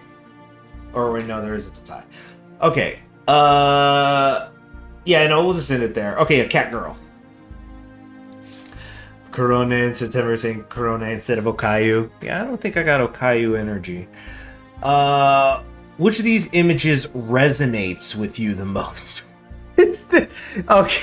This is turning into some Severance stuff. It's like, you mean the numbers need to make me afraid? It's just, here's some pictures. We're just seeing what resonates, and they're checking shit. This is definitely, oh, got it. Government quiz. This is data. All right, so we got like what looks like a maybe little, like a little rubber cat toy thing on a, like meaning it's a toy that is a cat on a finger. The Among Us guys rocking Jordans. I don't know what this is. Kind of like a spider thing. It's got these claw hands and this whatever the fuck. Not this. I'm not resonating with this. What the fuck is this modern art masterpiece? Bruh moment. Very Saved by the Bell, or like that color. This is very 90s right here. Fist. Ah! We got a pigeon, stock photo of a pigeon. What does that say? Driving home, penis, and then smirking or something. No. All right. This is definitely Zoomer bait right here. The pigeon. It's like kind of self-referential, metatextual. This is, I don't know what the fuck.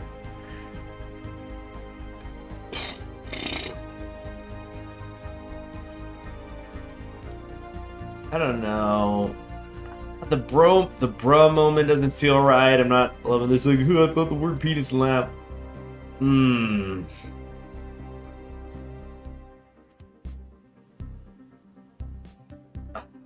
This is quite violent.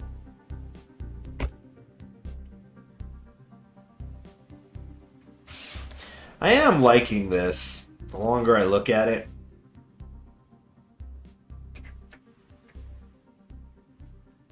Yeah, I kind of wish all this white wasn't around. I could just have this, or like just a little. I like this. I like this. Just like as an abstract pattern. Okay, it's like a cop. A cop with like a piece of bread. Hi, Uwu. Now it's Mikey's turn to ask you a question, hee hee. Michael Afton from Five Nights at Freddy. What in God's name am I doing here? Wait. What the hell? Oh, it's the Stellaris music. Oh, what is that noise?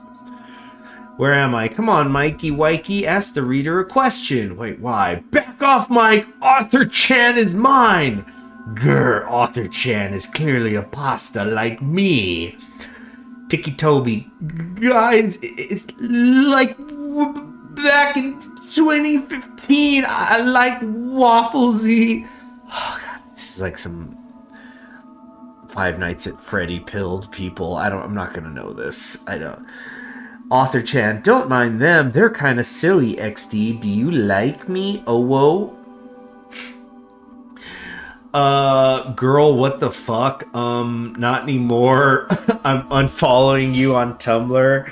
I'm unsubscribing. What is this? Ooh, yes, bestie. ILAN. Yes, I love you too. Hee hee. Alright. I'm not gonna unsubscribe. They want me to say this. Girl, what the fuck? Yeah, I mean, I get it. I get it. Obviously, girl, what the fuck? Yeah. Okay.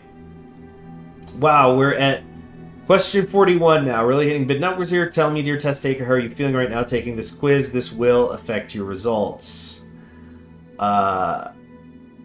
Quiz sucks. It's way too long. Yeah, the last part is starting to get a bit much. I'm just gonna put, I'm excited to know my result, which I am. How do you snore based on vibes? We got snore, snore, me, me, me, me. Oh, shoo, or. Well, I don't know how I snore, and I've never really heard. Nobody's ever told me I made snoring noises. I've seen other people do it. Based on vibes. Right. Snore. Me, me, me, me, me. Let's go with that one. I don't know. When in public reading smut or fluff, can you keep your face impassive? If you don't read fanfic in public, this won't affect your results. Yeah, I don't really read fanfic at all, so I don't read it in public. What fanfiction sites do you use to read on? AO3, Wattpad, fanfiction.net, Quotev, Tumblr, and Instagram.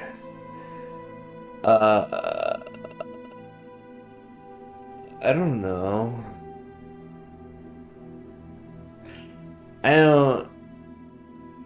Yeah, I guess AO3. Is that the one I used? I don't know. I'm trying to remember where that one, that Jamie Lannister thing was. I think that was AO3, or was it? I would say AO3.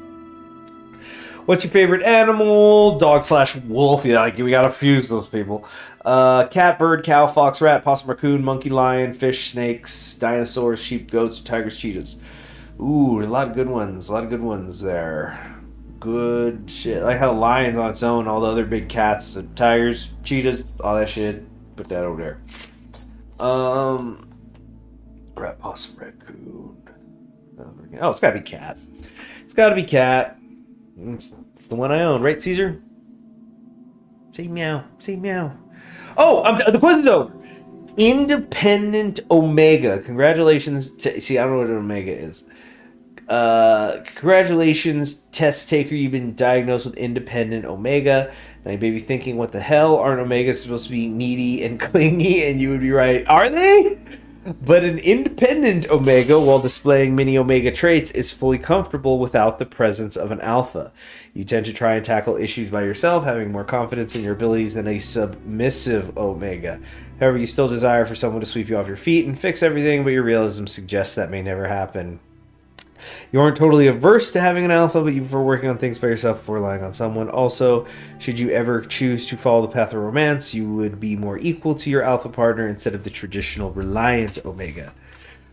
Omega. I think it, well, because I don't know what these all mean, because there's alpha and beta is the obvious one, and then I think gamma, because it's alphas and betas, self-explanatory. Then there's the gammas, which are like the fucking... the dude sleeping outside the door when his like bitch of a girlfriend kicks him out. He's like sleeping on the floor outside on the porch, like, then she like puts dog food out and he eats it. That's a gamma. The sigmas just don't give a shit about anything, right? But I don't know what the omega base is. I guess it's explaining it here. Epsilon. I don't know what epsilon is.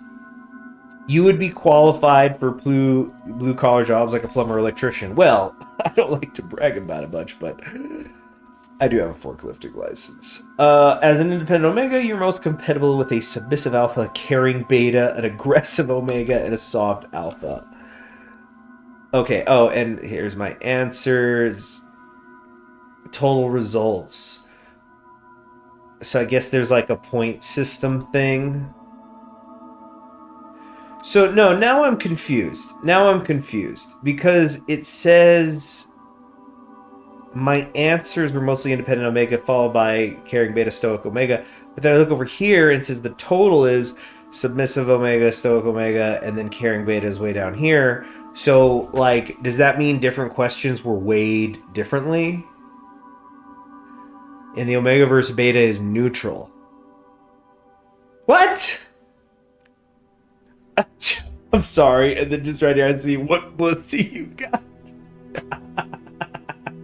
Okay, well, that's one way to kill an hour. So now we know, everybody. Independent Omega. That's my astrology sign. Okay. Let's get back to the video game, shall we? Maybe play a little bit of it here and there. Yeah, spread the word. Wait, where's the live... Where's the live stream window? Dang it. Here we go. Wait, did that not work? Hold on. Oh, do we have an error? It's supposed to be showing you guys... it's supposed to be showing you the Hoi 4 map right now, but it's showing... Oh, okay, there it is. Okay. Yeah, 2 hours. Sometimes you gotta lean into the meme, people. Alright, so we got the research done, and then we said we'd do that. Yeah, Russia's the most independent Omega nation of them all. Okay, so all this light tank stuff, I mean, fine.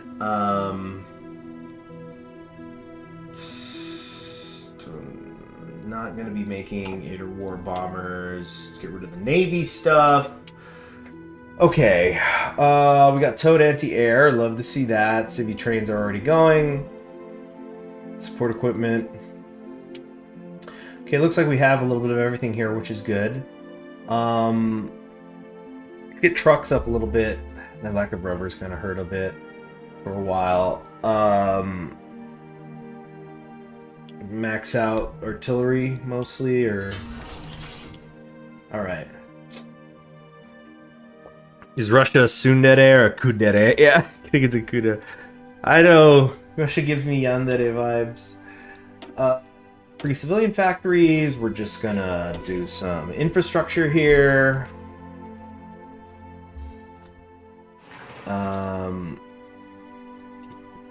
Over there. Because I also want to kind of think about resources. Like I might want to come here, do this. Get more chromium wouldn't hurt. Here we go, rubber. Or no, that doesn't work. It must be a refinery. Yeah, another rubber thing. There you go, all the chromium. All the chromium! Alright, that'll keep my civilian factories busy for a while. Alright, now we get to the huge tree. A lot of this stuff is grayed out, so we're not going to look at it right now. Address the army, consolidate security services, evaluate. Oh, how far can I zoom out? Oh my goodness. Oh man, that's a big one, isn't it? Alright. Revolution by ballot. So this is red flag, socialization. Okay, so we're not trying to do this. We're not trying to go here.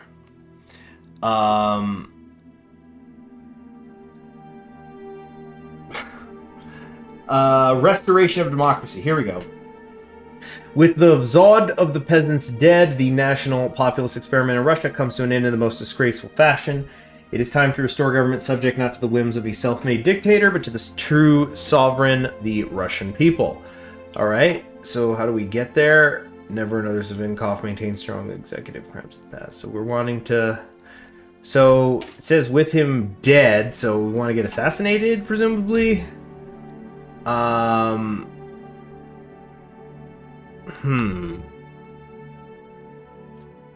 on a sec here.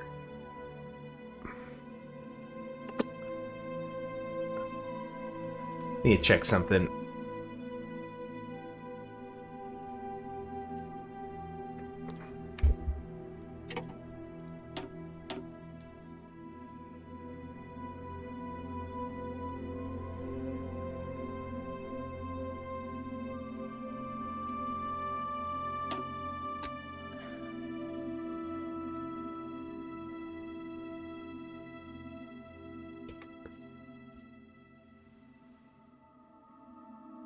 Okay. So we need to do something else first.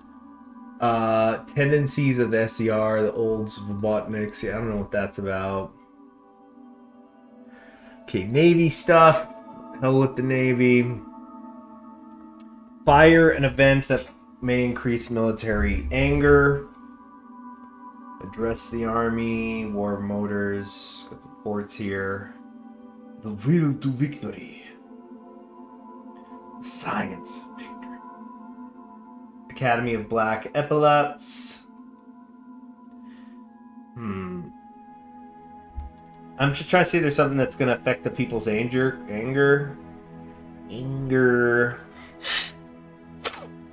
Military anger changes by 1. Redemption of guilt. Get penal battalions. Sometimes soldiers commit crimes. Tendencies move 5% towards ideocrats. Creates 12 divisions? Nice. Sounds neat. Kolchak Dream.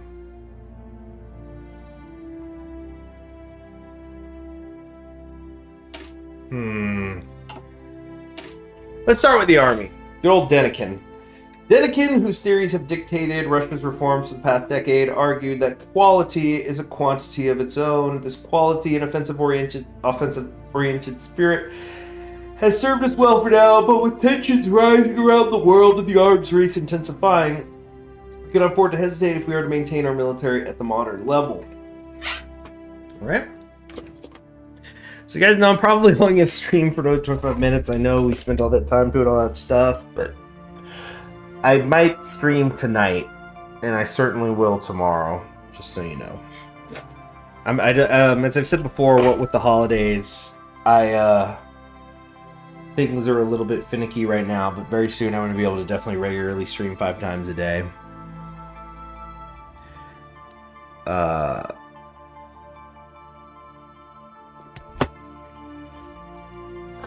Excuse me. Hold on. I need to mute for a moment.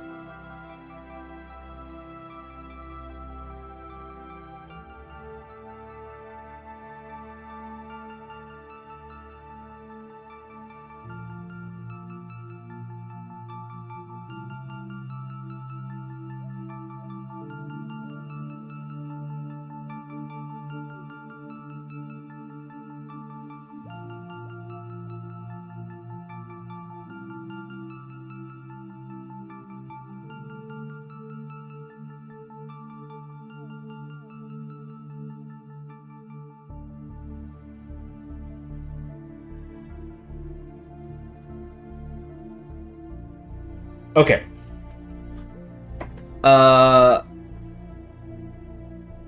So we got no divisions in basic training. What's my regular infantry? Yeah, there's that one. Looks nice, but this is better. Right.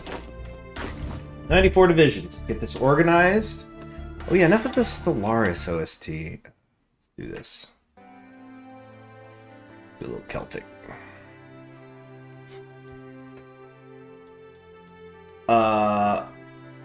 Alright, so this is like good infantry. This is the not quite as good infantry, which I will make good infantry. Let's move those over there. What are the knights? Okay, Kazakh divisions. It's interesting. 8 tanks, cool. Skull, I like the look of that. MBD, oh, military police.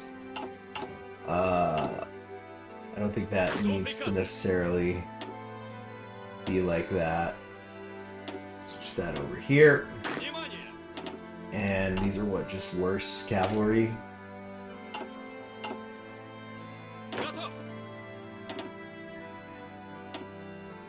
Switch all these over as well.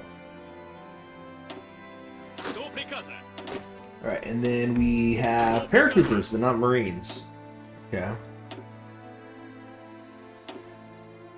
So this is a... Whoo, look at all this! Monarchist officer.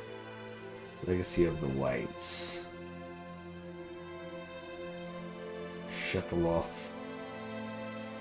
Republican officer. Loyal to republicanism, not necessarily democracy. Yeah. Yeah. Spodnik. Manstein. Vladimir Manstein.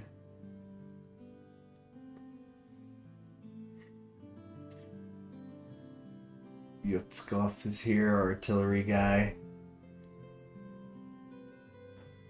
Remember, a lot of our best generals are still out in Argentina, Patagonia, to be more specific.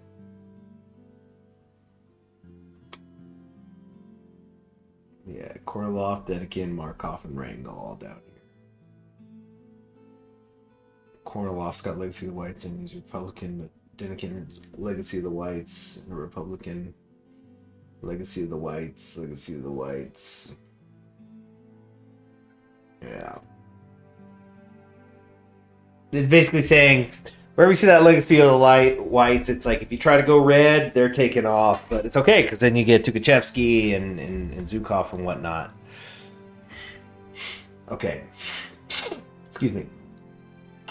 So we're just doing our initial organizing here. I guess we'll do another, yeah, Republican officer, Dedekin. He'll be our field marshal. I don't want anybody who's got a... Yeah, the damn problem with Legacy of the Whites is the experience gain nerf. That really sucks. So anywhere I see this monarchist, we need to not be doing that. War hero, organizer, infantry leader. Pepeliev. His name's Pepeliev. Spodnik. I feel like he's gotta be here. I don't want the Legacy of the Whites. Skill bonuses plus 10%. They just all have it. They basically all have it. Fuck. Pravda gang in Patagonia, yeah. Alright, so we'll get Caesar not there. Oh, sorry, it's because I had this in your way. I'm sorry. Hold on. Caesar.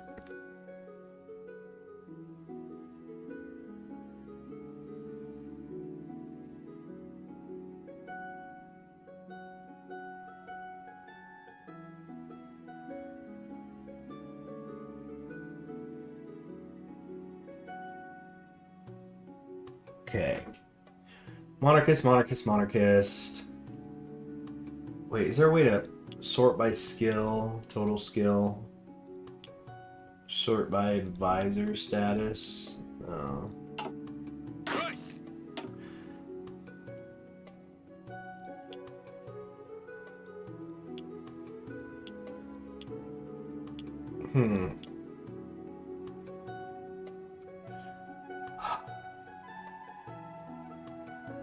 Spodnik. Spodnik officers. Right here, here's another one. SF guy.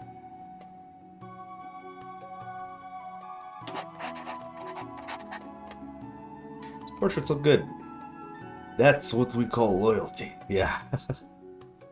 Turkestan is the wrong place. You're right. It needs to be in the green. It needs to not be on here at all. That's what it needs to be. Faculty with unassigned scientists assign a scientist to start basic research or start a new special project for Moscow land warfare setting.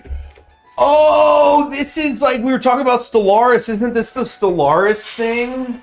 You have people set to pursue certain tasks.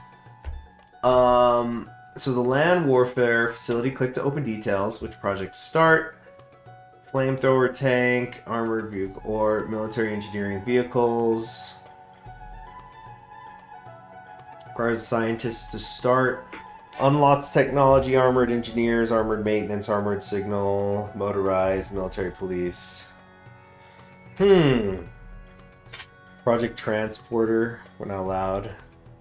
Both of these projects are actually unavailable right now. Oh, I have to assign a scientist. Okay, so land warfare, gifted engineers, special project goes up and they're bright, special project up again. Scientist XP game goes up more. Okay, so this is our Oppenheimer here, huh? Petrov, gifted engineer, and artillery specialist after my own heart.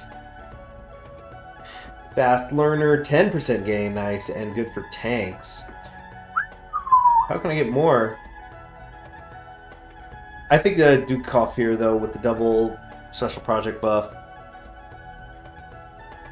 Yeah, I think this is who we want to start.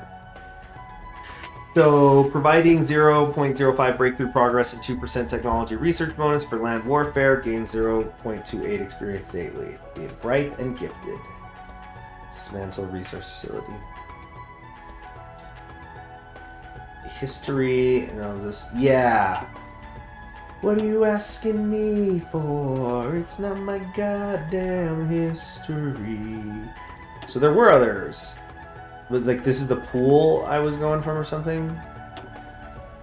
Cost political power if I want to start grabbing more of them. Ah, okay. Interesting.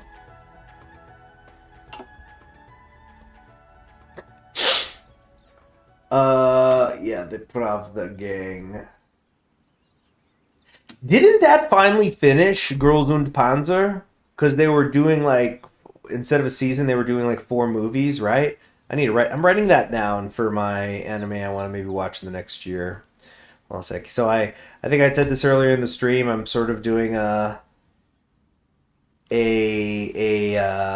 Year's resolution, just stuff I want to see. So like I want to watch ReZero season 3.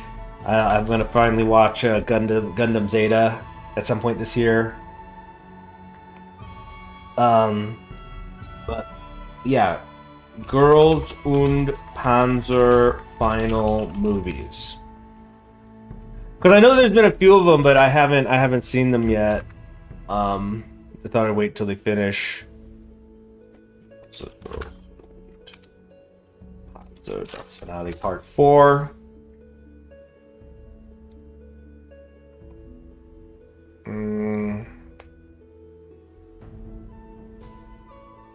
Here we go. Girls und Panzer. Wait, where's the Wikipedia? Girls und Panzer. There's been 4 release. It's gonna be 6 parts. Let's see. Films. Part 1, part 2. No, I don't want to plot. I want to know when they came out. Oh, so we're only at part 4 of 6. Oh, so then maybe I don't need to like really get that done. But it's like they're releasing one every 2 years, so last one came out in 2023, so probably 2027 will be the end.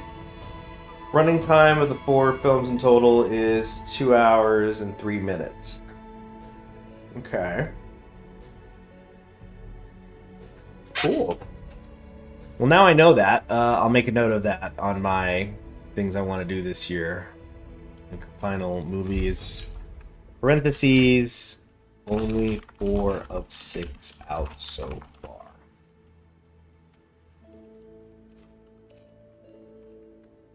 I just hope at one point we see them fight the British Academy again, because it's like you gotta, I don't know, you gotta try to get your win back.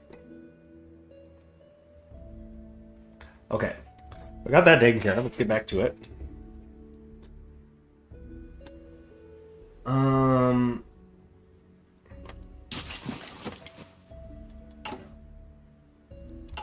Okay, yeah, I think we can finally unpause. Oh wait, no, the rubber, and we're done. We're finally done. Okay, we're getting 0.1 a day. We're technically in the negatives. Oh, I feel like this music's too loud.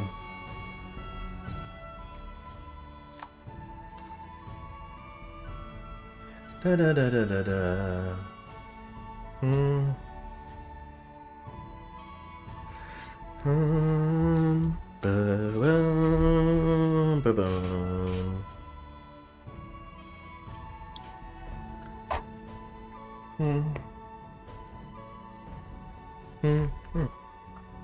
Okay, maybe we can go a little faster. And of course, it'll be interesting to see what happens around the world in these early months. Oh yeah, everyone get training, please. I mean, everybody's pretty much trained up, but... Yeah, actually, they are done. They're most...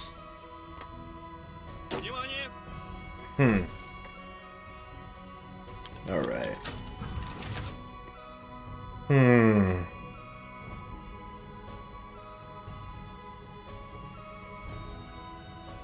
Alright, 2 years ago. In June of 1934, President Boris Viktorovich Savinkov was elected to serve as the 5th president of the Russian Democratic Federative Republic. The election, which led to a Duma majority of the far-right coalition of the SCRS and SOR, was the consequence of 2 decades of disappointment and instability. The last nail in the coffin of President Vasily Makalokov was opening negotiations with the Reichsbank over a loan meant to fund another set of land reforms, as the SCRS was promising. But it meant little, as the SCRS had an endless supply of insults to hurl towards the Cadet SR coalition. German lackeys, softness on socialists, failing peasant living standards, and a humiliated Russia after military adventurism in the Far East.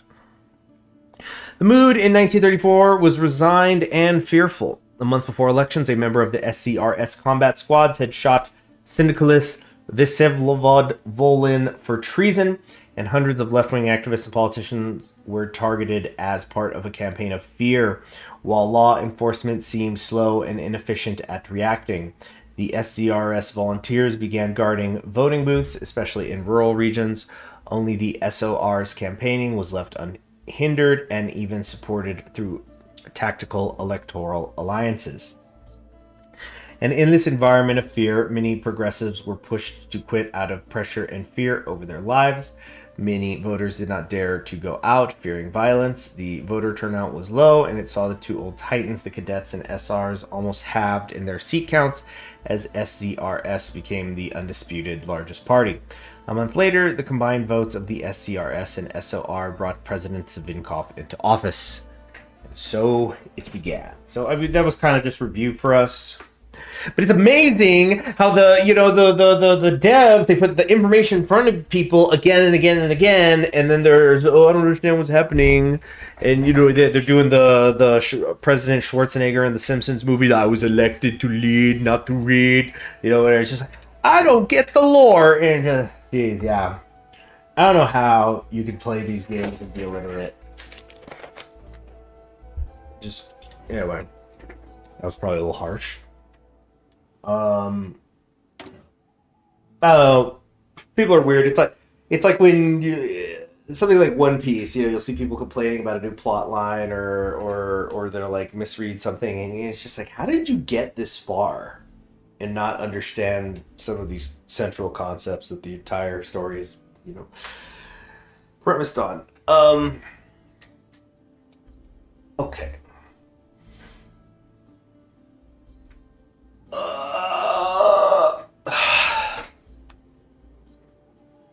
Tino is basically a book. Oh yeah.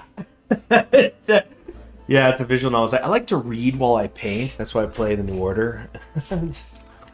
Or paint while I read,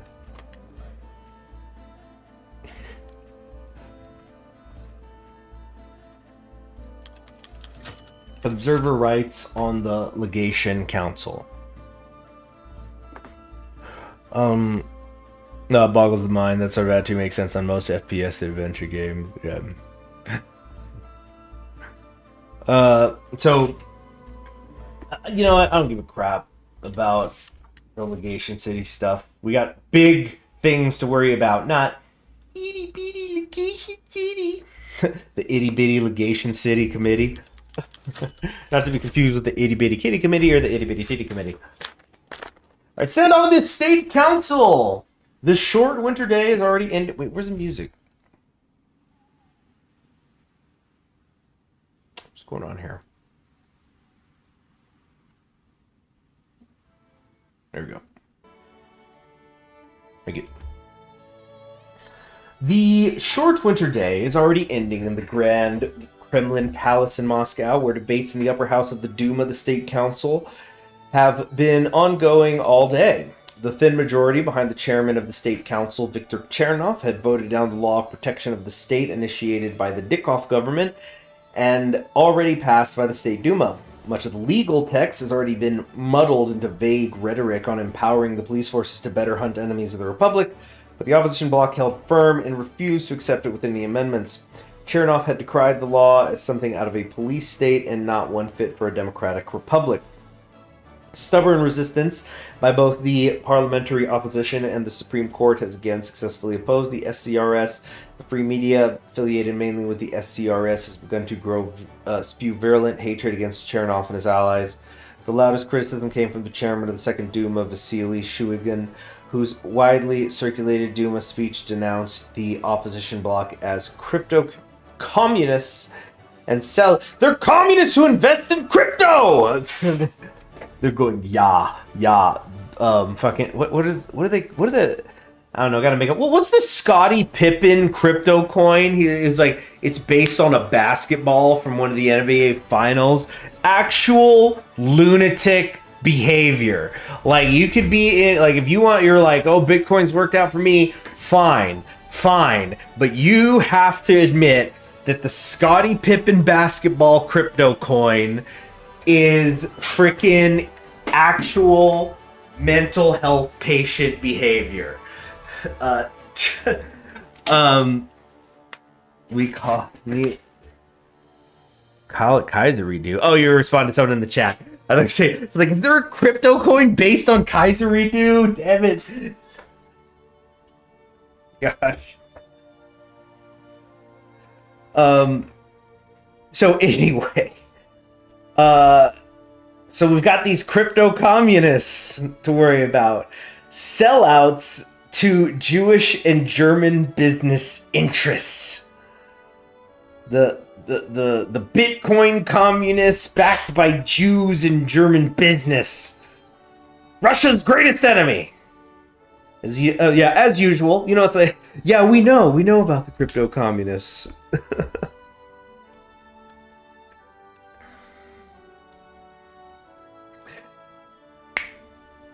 He hate me too. Did anyone see the footage of at the Phantomime concert where she wasn't coming out for an encore and then they started chanting, "She hates us! She hates us!" But then she did do an encore. The last line. The two men had been discussing the situation for the best part of the evening at Chernov's home in Alexeyevsky, Moscow. I guess that's a neighborhood. Viktor Mikhailov. Oh, this is also, I think, the guy who we're trying to pivot to. We're gonna try to get him in charge. So in fact, let's do a save file. We're on day 12. We need to do a save file already. What's going on with this lag? Thank you. Okay. Viktor Chernov. Start. I think the caps lock was on, guys. And gals. And my non-binary pals. I heard a really funny version of that. I don't remember how it went.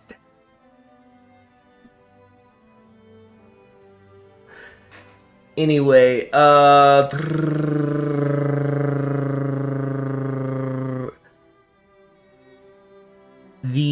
okay. So this is him lighting the 7th cigarette of a stressful evening, seeming to be losing hope. The Okhrana raid on party offices in Petrograd had led to the arrest of Kamkov and many other northern SRs. The ranks of the opposition were dwindling day by day under immense pressure from the reactionary Hydra strangling the Republic. It only seemed like a matter of time until Savinkov would gain absolute power. While drinking with Victor, Vladimir Richter, an old friend and trusted party secretary, had tried to come up with a way to impeach the president, but the opposition simply did not have the numbers. He had even suggested negotiating with the left for a general strike, even if it ended bloodily like the 1934 protests, and discreetly contacted exiled General Vasily Boldarev, who was living in Berlin. Even in the confines of his own home, the gramophone was playing loudly to drown the discussion for any potential listeners. Chernov spoke briefly of an officer from Kornilov's staff who had discreetly met with him and proposed a military coup, or rather informed Chernov that if Kornilov goes through with it, he expects the full support of the opposition. The meeting had ended with no real agreement or trust on either side. Vladimir Nikolaevich was thoroughly opposed to the idea, but admitted that it might be the only way the Republic can be saved at this point. Even so, it wouldn't matter at all. It wouldn't matter if all that would happen is simply exchanging one tyrant for another. Not that they have the luxury of choice. Perhaps there is still time. He hate me too. That's so funny.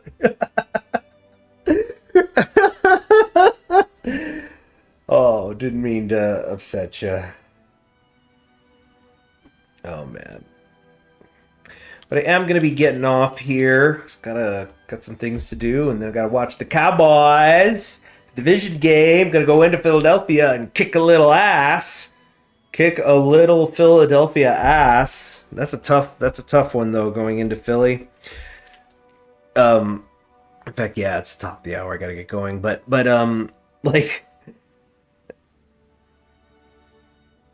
it's, you know, why don't people talk enough about how the Cowboys have to do these huge commutes every time they want to play a division rival, while Philadelphia, Washington, and New York are all basically up the block from one another.